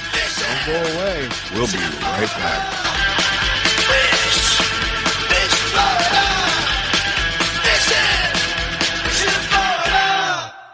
When it comes to parenting, there are no perfect answers. But that's okay, because you don't have to be perfect to be a perfect parent. Teens in foster care will love you just the same. For more information on adoption, visit adoptuskids.org. A message from the U.S. Department of Health and Human Services, Adopt U.S. Kids, and the Ad Council. Thinking of moving? Before you do anything else, call Diane Whittick. She provides a concierge service. Things like having your home or condo packed and shipped. Even take care of your home repairs or upgrades. Diane has the expertise to get it done. As a seller, you will have constant contact. She will furnish you with bids on any services that might need completion. Air conditioning, plumbing, handyman, and even cleaning. Living up north and have a home to sell here in South Florida? Just give her the keys, address, and a signature. Your payment will be wired when the property is sold. That's right, Diane does it all. Thinking of buying? Diane has great listening skills. Tell her what you want, give her your budget, and like a genie, she will make your real estate wish come true. There's no regrets when you choose Diane Whittick. To reach Diane, call 561-247-5478. That's 561-247-5478. Do you need toner for your Epson, Hewlett-Packard, Canon, Brother, Apple, or Sharp printers? Look no further than Laser Technologies. In business for over 20 years, they offer the lowest prices on toner on the web. They can also repair your laser printers and toners fast and easy. Call their expert staff today at 561-792-9600 or email us at service@laser-technologies.com for all your toner needs. All toner is shipped nationwide. Why wait? Get the lowest prices on toner. Call or email us today. Do you have an unusual pet? Did you know that the Rainforest Clinic in Loxahatchee specializes in exotic pets? They see pets that other vets don't. Parrots and chickens, ducks, geese, turtles, snakes, goats, pigs, lizards, and even monkeys. Are you a beekeeper? Dr. Clubb, the first of her kind in the area? Yes, she takes care of bees as well. Dr. Susan Clubb has decades of experience and known around the world for her reputation as a premier avian vet. Located at 3319 E Road in Loxahatchee, just a short distance north of Okeechobee Road, you will find a modern clinic with in-house labs, which allow you to get your test answers quickly. You can find them online at www.susanclub.com. That's www.susanclubb.com. Or you can reach her at 561-795-4878. It's Dr. Susan Clubb. That's 561-795-4878. The Rainforest Clinic located in Loxahatchee. 561-795-4878. Want to give your pet the celebrity treatment? Have you heard of Holly Wolf Pet Grooming and Care in Royal Palm Beach? They're located just off State Road 7 and have been servicing the area for 14 years. Holly Wolf Pet Grooming and Care is the home of the Blueberry Facial, also specializing in tartar removal with 8 years of assisting in dental procedures. Holly Wolf Pet Grooming and Care? They're more than just about dogs. They are the only experienced cat groomer in the area. They also cater to all breeds and sizes and open 6 days a week. Holly Wolf Pet Grooming and Care, located just north of the Super Walmart in Royal Palm Beach. You can find them at 250 Business Parkway. They specialize in shampoos with no extra charge. Flea and tick dips also available. Holly Wolf Pet Grooming and Care. You can give them a call at 561-793-9992.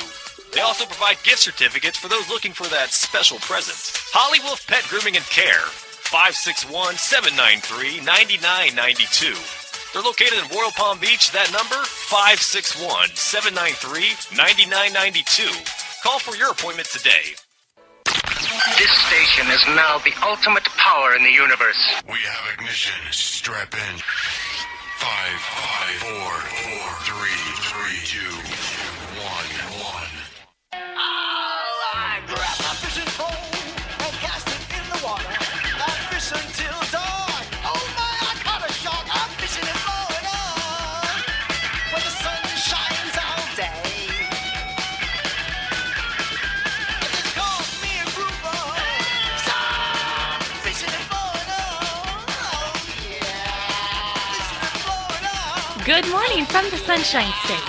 Broadcasting from Palm Beach County, it's the Fishing in Florida Show. Sundays from 8 to 10 a.m. on the WCET FM network. And now, here's your host, Riscala. Hey, we are back. It is the Fishing in Florida Show. Good morning, and thank you for taking time to join us. It is an honor and a privilege to have you join in. With regard to the radar, we've had a little bit of activity happening as the show has continued this morning. It looks like some of the stuff that was offshore from our East Coast is beginning to move in. It doesn't look like it's going to happen anytime soon. Probably in the next 3 or 4 hours, we're going to see some activity around the Port St. Lucie and North Palm Beach area. It also looks like there's some activity moving in through the Keys. We'll hear from Angelia here shortly. She's down there in the Keys. She can verify. It looks like they're having a little bit of activity down there in the Keys. Other than that, looked up again at the marine forecast. It looks like it's going to be a really gorgeous day. Going to be a scorcher, but those of us who lived here at any degree of time know that we have two seasons. We have hot, and then we have hotter. And right now we're working in the hotter season. So those of us who have been here any degree of time know that it's going to be a scorcher, but it's a wonderful day to get out there and enjoy what we've got. Maybe do some bridge fishing, or we've got a couple, there's a couple places where we have catwalks too. There's the bridge off of Lake Worth Drive has a nice little catwalk you can go fish on. And there's another one I can't think of where it's at, though. I see it in my mind. I can't remember where it's at. Well, we've got a couple of piers. I wonder if the piers are open. Let me welcome back my co-host, Carolyn. I appreciate you doing what you do for me every Sunday morning, my dear. Thank you so much. Welcome back. Absolutely, and pier fishing is a lot of fun. We've got the Deerfield Beach Pier here down in Deerfield. That the only way you can go on this pier is if you have a little ticket and a fishing rod. Mm-hmm. But that's still open right now, and I think you can fish off the new Pompano Pier as well.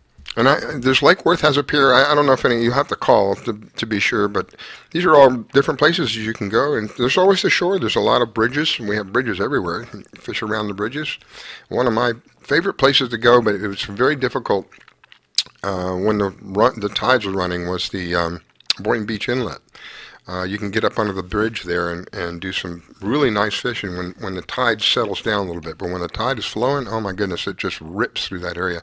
It's just another place that you can go fishing. A lot of times when our family would go fishing, when I was younger, if we weren't going to be on a pier, we would fish near a bridge somewhere, because after 2 or 3 hours out there in the sun, it's pretty scorching. You want to get up in the shade somewhere. It was difficult in a lot of places to have like an umbrella or something, because some of the bridges that we fished off, I don't know if this is still true, but some of the bridges that we fished off, particularly down in the Keys, was not a whole lot of room. You couldn't really pop an umbrella up, and if you did, it'd probably get blown away anyway. So after a degree of time, we'd have to kind of hide from that. And then one of the ways we did that, get up under the bridge. So have you got anything planned for today other than recouping from yesterday? A little recouping, a little planning out the week. I've got to run down to Key Largo and look at a couple boats for some customers. I'm not sure if you know, or the listeners know. I also, in my spare time, have my yacht broker license. So if anybody's looking to list or to buy something, reach out to us at the Facebook page. So this is actually my first transaction, so I'm pretty proud of it. And I want to be there on site when they're actually doing the survey to see what that is entailed. Checking out the boat, make sure the engines work. So that'll be a long day trip, but just getting a little rested for that. Well, congratulations on that. Yeah, I think it was 2 or 3 shows ago, Robert had brought up the subject of you having the license, and we talked briefly about it. And here it is, a very brief period of time has passed, and she's already made her first sale. Hot dog. You go get them, girl. Yeah, and what's interesting, the customer is actually in Louisiana. I've never met him. He's just going by my reputation and word of mouth, and hears that I work pretty hard, and that's how that came about. I probably will never even meet the gentleman. So I'm kind of that's always nice. A word of reference, small business. People trust you is a big thing, and you know that in small business as well. Yeah. Mike Simcoe just sent me a picture. I'll put it up on the Facebook page. What a nice catch. My goodness. There's 4 of them in the picture, and each one of them's got a fish. Well, one of them's got a fish bigger than him. He's got to be about 5'9", 5'10", and the fish is easily as big as he is. And the others, the fishes are almost as big as they are. Looks like tuna, and I can't tell if that's a swordfish or a sailfish. No, that's a swordfish. Wow. This is coming from Nantucket. He was up there in that, I think you knew about that, right? The tournament that was happening up there. Is that the one that you're telling me is some big dollars? Oh, the tournament is actually Ocean City, Maryland, is going on right now. There are 433 boats, and the prize money total is $6.7 million. Holy smokes. It's primarily a white marlin tournament. You have to bring the marlins back to the scales. Normally, it's catch and release, but there also is dolphin, tuna, and I think one other kind of meat fish that's in the class. And one of the tunas, you have to fish 3 out of 5 days. One of the tunas already to the scales is worth $980,000. Holy smokes! Wow. My goodness. There's something to be said about fishing. Some people like to play cards and gamble. I don't know. I think if I had my choice, it'd be fishing. Especially when you catch one fish that's worth $900,000. My gosh. Wow. Well, I think marlin at the end of the weekend will probably be about $2 million just for one fish. That's amazing.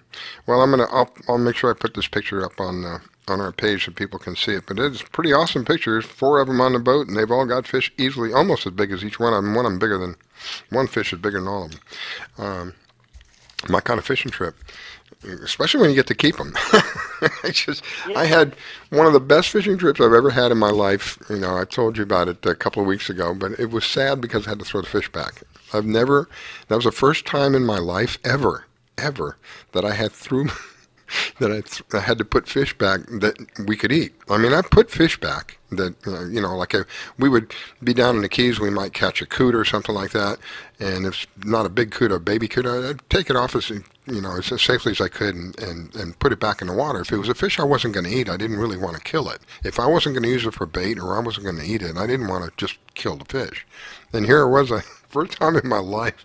I'm still having a hard time with that. Here, just a couple of weeks later, we threw away so much dinner, Carolyn.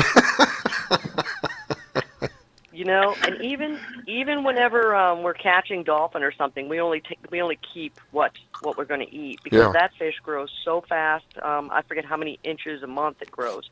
So that's we try. Part of the fun is just catching them. Somebody told me it was one of the fastest growing out there. It doesn't take them long.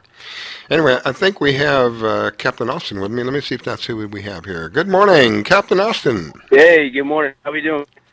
Good, Carolyn. Good morning, Cap. Welcome to the show. Good morning, guys. How we doing this morning? We're holding up, my friend. How are you doing? Oh, we're doing great out here on the water today. Yeah, what part of Florida are you in? I think you're on the West Coast, are you? West Coast? Yeah, I'm out here at Boca Grande, man. We're doing some snook and redfish today. And how's the action going on out there? It's good. We're getting ready to get into our fall pattern. Just finished loading up the boat with bait. And, we're coming out of our tarpon season here. It's starting to dwindle out, so I'm starting to get into the back bait and inshore fishing.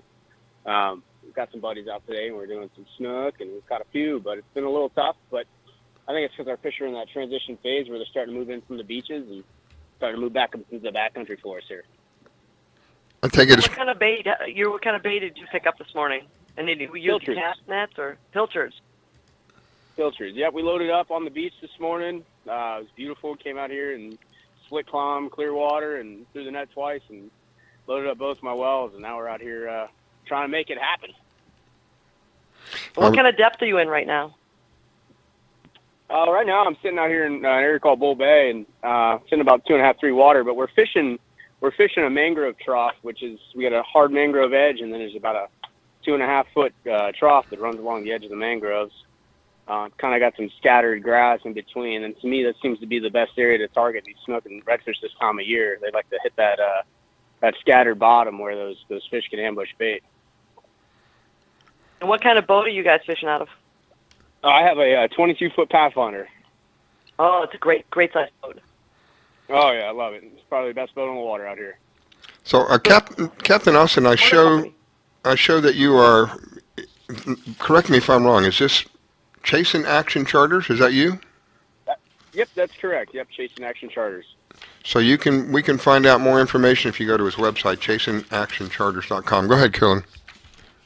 I was going to ask, tell us a little bit about your charter company. You have one boat in the fleet. You go out and run them. It's I'm assuming your business. Yes, it is. It's my business. My wife and I run it out of Boca Grande, Florida here. Currently only one boat in the fleet, but there's always room for expansion in the future here. But right now this suits our needs, and we stay pretty busy. But this is a beautiful area of Florida that a lot of people aren't really aware of, and it's really something special over here. You know, the Charlotte Harbor is one of the only estuaries in the state of Florida where you're not allowed to build on its coastline. So we'll have mangrove shorelines for generations here. Oh, excellent. See, I'm always learning something on the show. I didn't know that.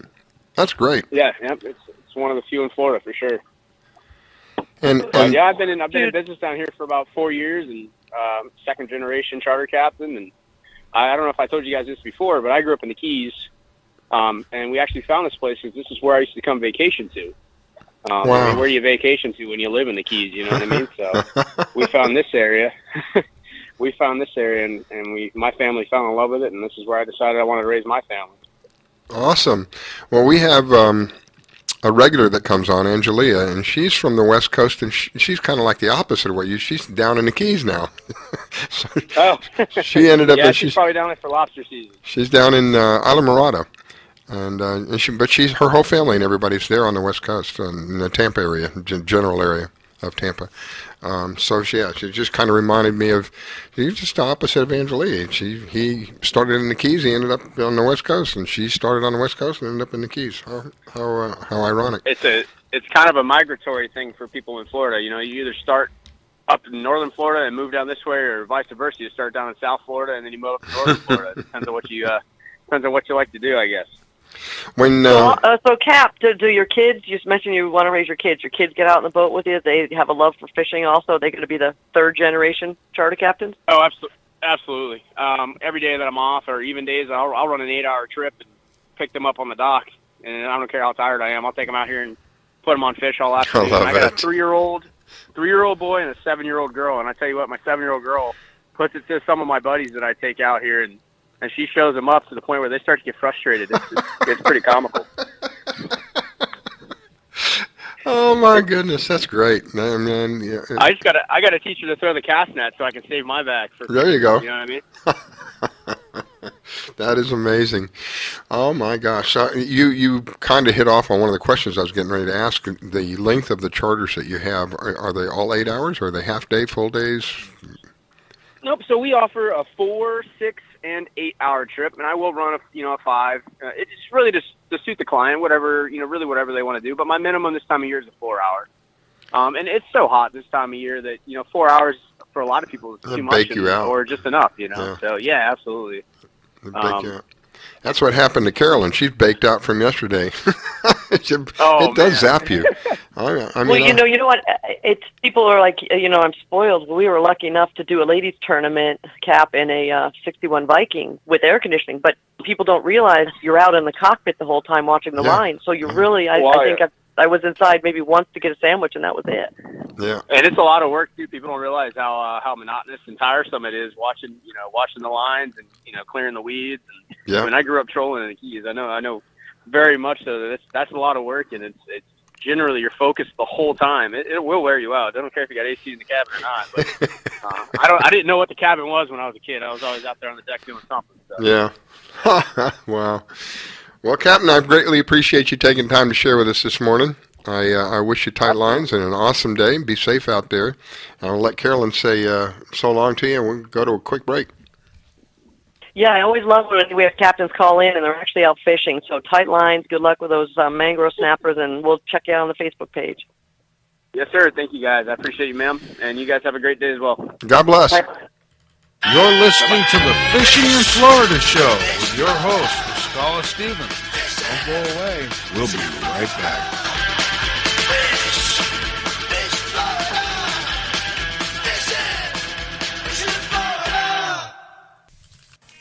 Thinking of moving?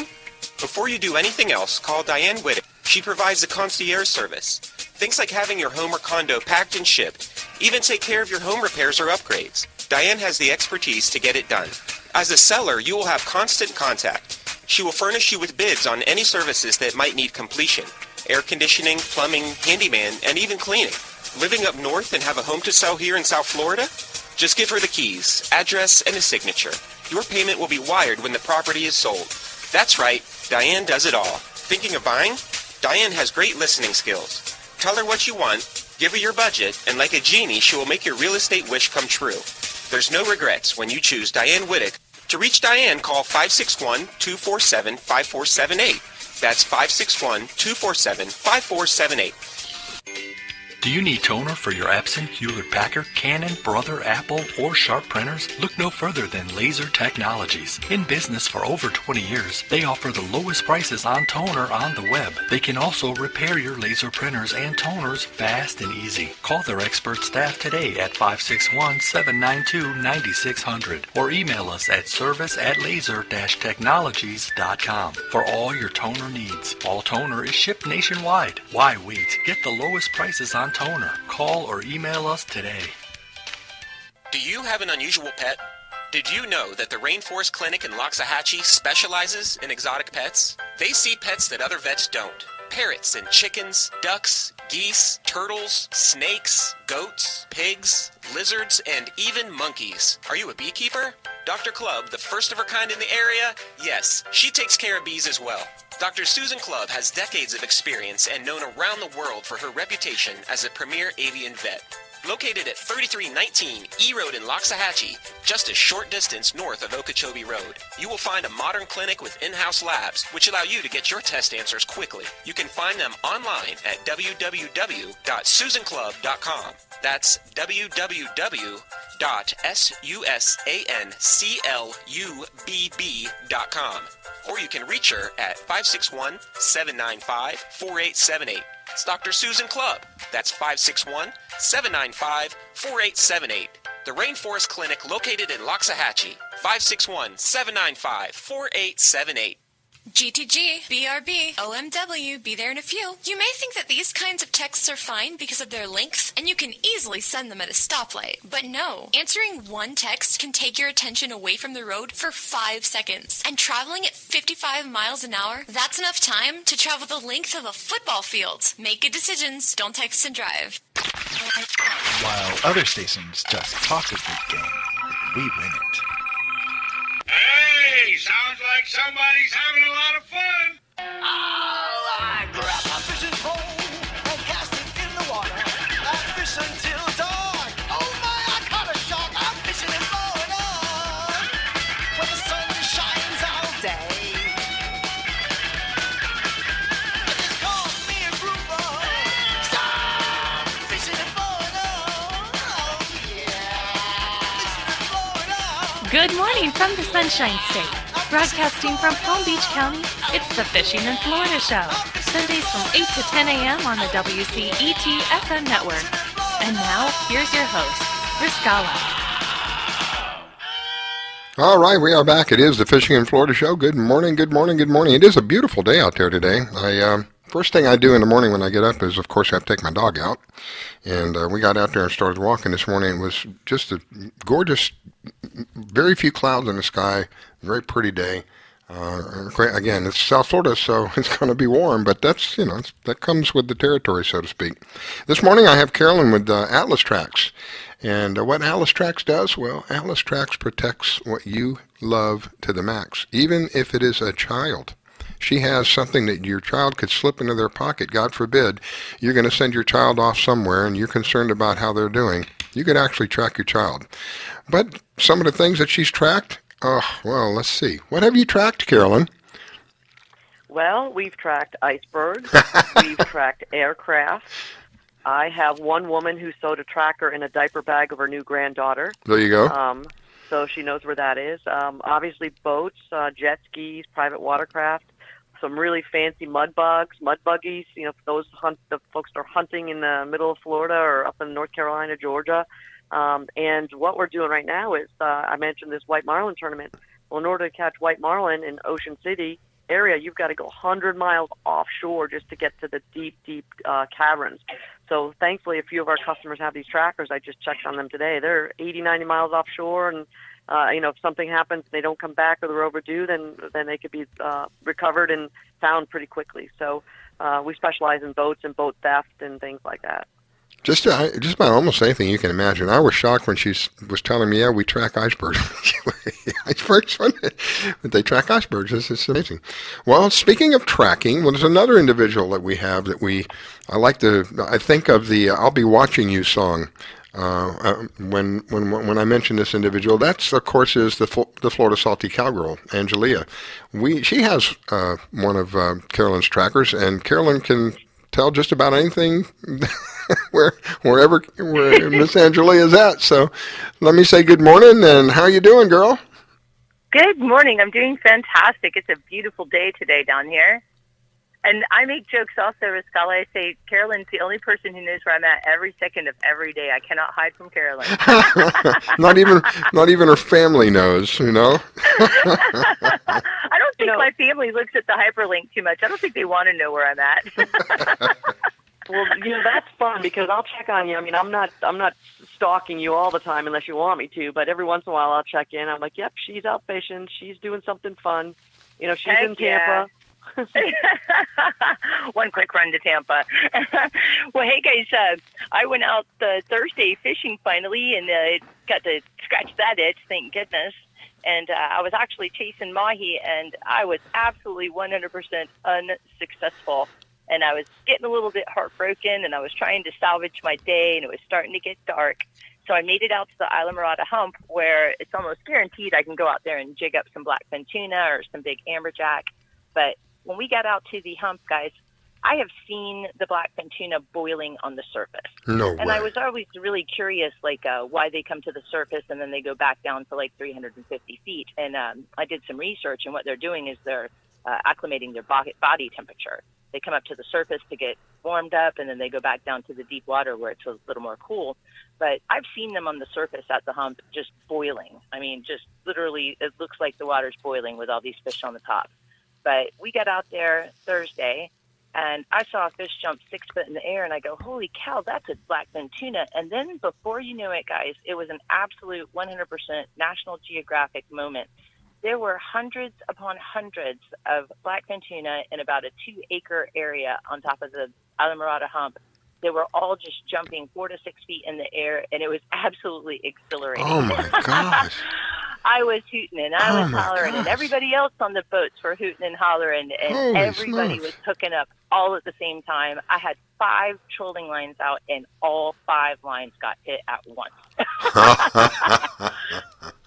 Oh, you talk that about was my day at the hump. I was making jokes. I said if ever we would joke about fish jumping in the boat. If that were ever to happen, it would have happened on Thursday, because I've never seen anything like it in my life. I've been out there hundreds of times, and never ever have I seen anything like this. It was absolutely awesome. Wow. I would have gotten video had I not been at the helm and trying to run lines and trying to avoid the other dozen boats out there. And then it became a mass frenzy with everybody trying to hook up as quickly as possible. But we limited out on blackfin tuna in about 30 minutes. It was absolutely crazy. Yeah, but I'm telling you guys, the boiling of the water is really exciting to see. But having them jumping that high in the air, the only thing I can think is something was down there chasing the heck out of them, and I'd be jumping out the water too. But man, it was just awesome. And I mean just awesome. And you could just troll across the hump, and all of your lines would get hit no matter what kind of lure you had on them. It was just wow. So it never ceases to amaze me that as many times and as many days and as many hours as I've spent out there in the water, there's always something that blows my mind, and that is just a beautiful, beautiful thing. So let Mr. Ignorant ask a question about the tuna. There's a limit on the tuna, because I heard you say you caught. Yeah, in fact, in December, just this last December, they tightened the regulations. I do not believe that prior to December there were any size limits or bag limits on the blackfin tuna down here on the Atlantic side in the Keys. Mm-hmm. And in December, they tightened up the limits, and they made it where it's 2 blackfin tuna per boat, or 12 per boat max. So even if you only have 2 people on your boat, you can still get 12 tuna.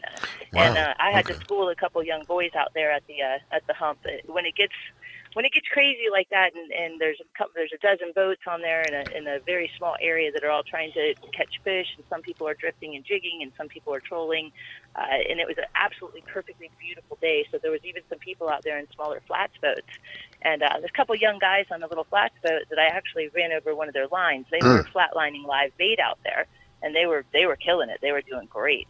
But I ran over one of their lines, and as I'm chatting it up with them, they only thought it was 2 fish per person, and they thought they were over their limit, and they were offering up fish. And I said, no, it's 2 per person or 12 per boat, you know? Wow. And then they got all happy and kept fishing. But yes, they finally did put some restrictions on them. There's still no size limit, and they were beautiful football-sized tuna, all of them. I mean, just amazing. Wow. But yeah, you probably could have held a net out beside the boat and just caught them as they were jumping. It was just amazing. Even the sound of them splashing, there were so many, just hundreds of them. Wow. And like I said, I've never, ever seen that in my life. I don't know. My only conclusion would be something really big, some big predator was down there chasing the heck out of them, and they were just trying to get away, you know? So, and then when they tried to get away at the surface, then all the fishermen were capitalizing on that. So it was a beautiful moment. Do you think it's... Angelia, for some of our listeners, the Isla Mirada humps, that's about 20 miles offshore, right? Is that correct? Actually, it's right at 14, 15 miles offshore, and it's really easy to get to. You come out of Tavernier Creek and 180 degrees, right straight out to the hump. And anybody who doesn't know what a hump is, we're always looking for structure underneath the water to fish on. Any type of like depression in the water, any type of rocky structure. And the hump is actually like a series of underground mountains, for lack of a better word to say it. Yeah. It's about 600 foot deep around the outside of the hump. And I've watched the bottom reader for so many years now that there's one big main hump that comes up to about 350 feet. And around the edges of that, there's a lot of little mini humps, we call them. And what happens is the tide comes through there. The Gulf Stream is very, very close to there.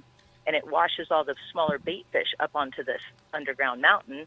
And we all know where the bait fish are, you're going to get the bigger fish, and then you get bigger fish eating the smaller fish, and on and on and on. And there's also a lot of sharks that always hang out at the hump.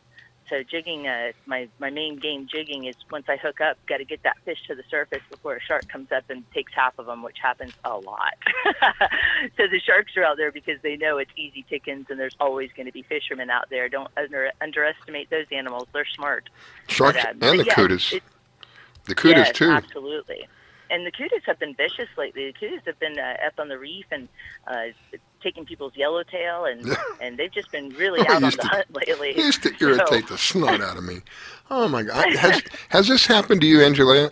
Now, of course, I haven't been down there in years, but this has happened to me repeatedly when I was down there. And you know my favorite area is the lighthouse down there. We would go fishing on the reef side and start catching fish. And then we knew it would be time to leave when you pull up a grunt or a snapper or whatever it was. And all you got is the head. The rest of it's gone. Well, we knew what that meant. So we'd pick up our lines and we'd move. My gosh, we'd travel maybe 15, 20 minutes from there. Set up again, start fishing. Within 10 or 15 minutes, you pull up a fish. It's only the head. People tell me I'm crazy, but I'm telling you, I really believe this. They followed my boat. They followed my boat. That as well. Yeah, I truly believe that as well. They absolutely, I think that they follow the boat because they've already got that sense of blood. Yeah. And they know. And so they're going to follow your boat. Like I said, don't underestimate those creatures. They're pretty darn smart. And we do the same thing. If we're up on the reef and we start getting eaten up by sharks, then we definitely will move. But I've experienced the same thing where they follow you.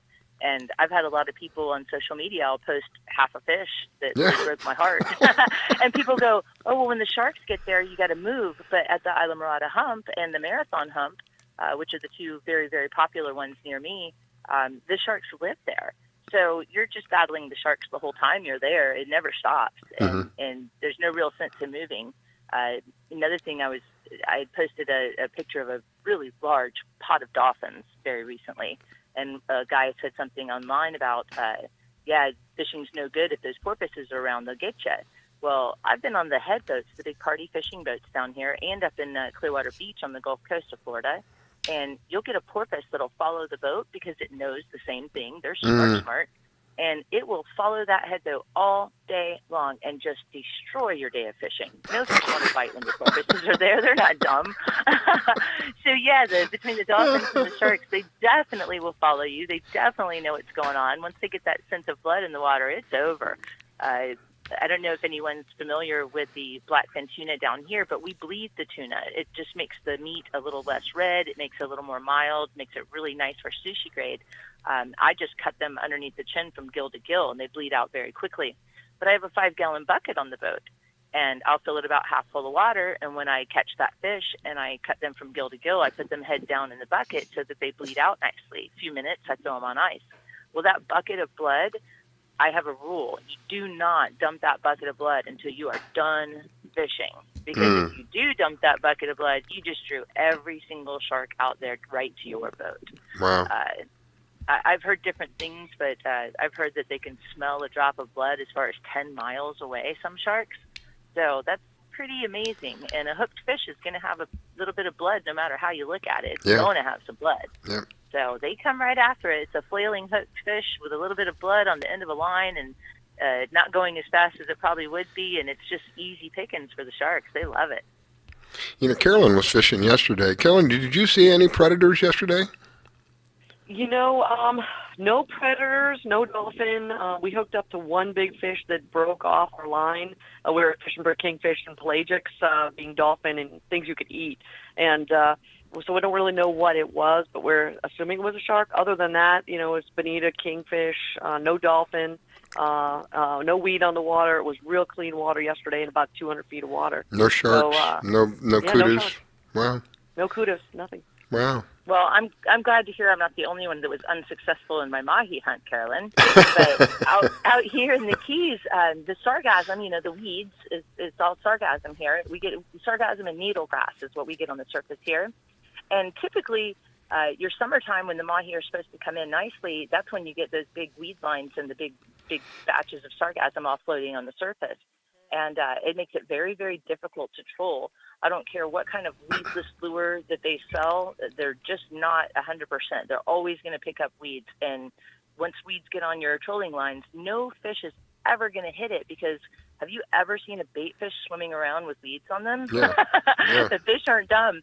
So the weed lines, the last couple of years here in the Keys, the sargassum has never seemed to really go away. Usually in the wintertime, it would go away and you get nice clean water to troll in.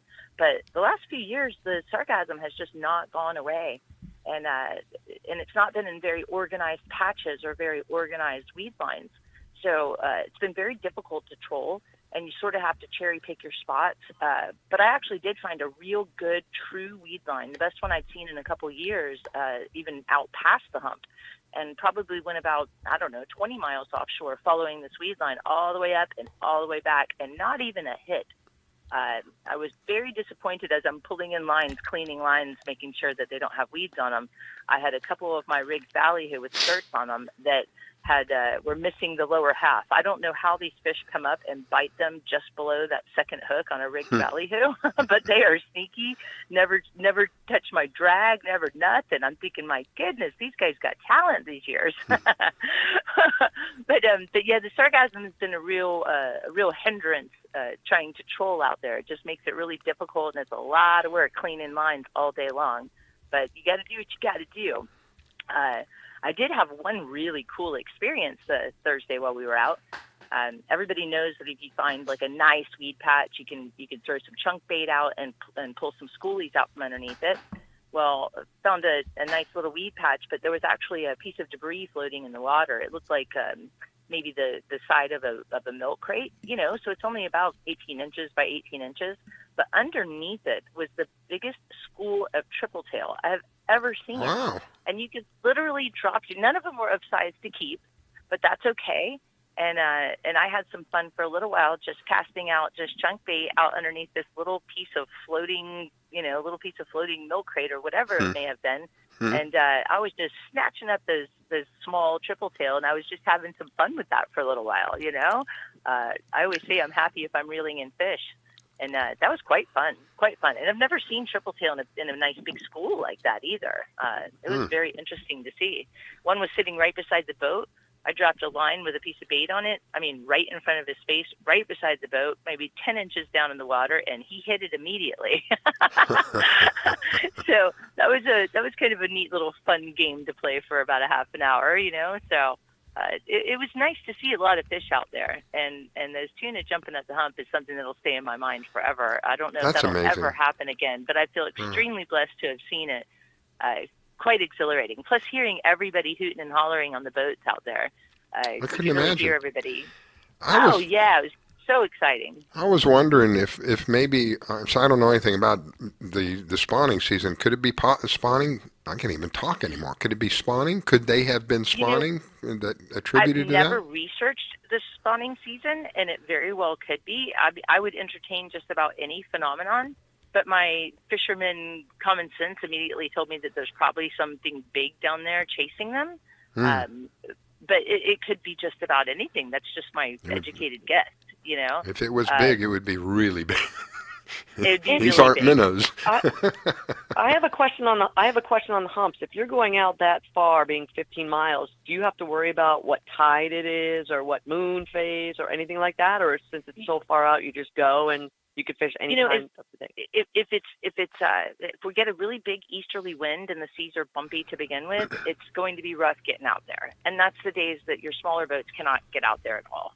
And the hump is sort of a phenomenon to me. I've seen it so many different ways, in flat seas and rough seas. I've been out there a lot of days, and some days you'll be approaching the hump and it's almost eerie, because right over the hump it'll be a little bit bumpy everywhere else, and right over the hump it'll look like glass, which was the case on Thursday.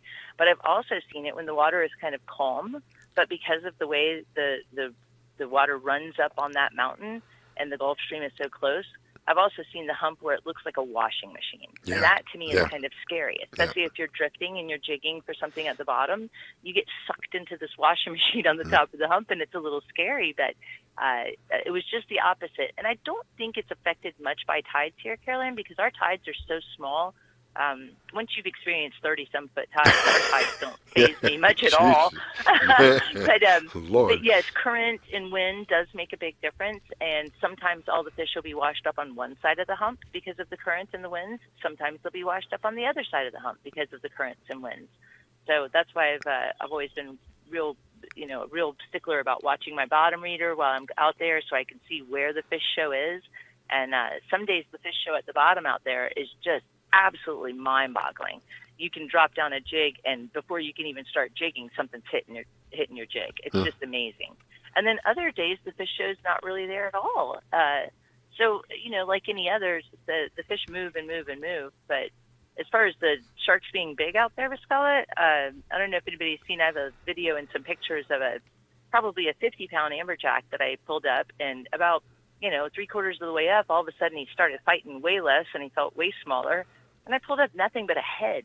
And that had to be a dang big shark to do that. Wow. So I know they've got to be big out there, and the food source out there is just plentiful, so it makes sense why they would be there. Yeah. But yeah, I'm sure there's some very, very big sharks out there. I have a rule: I'll jump off the boat just about anywhere and swim offshore. Not there. Doesn't scare me at all. But I will not jump off the boat at the hump. I know there are sharks there. I know there's a lot of blood in the water. That's the one place that I'm not diving in.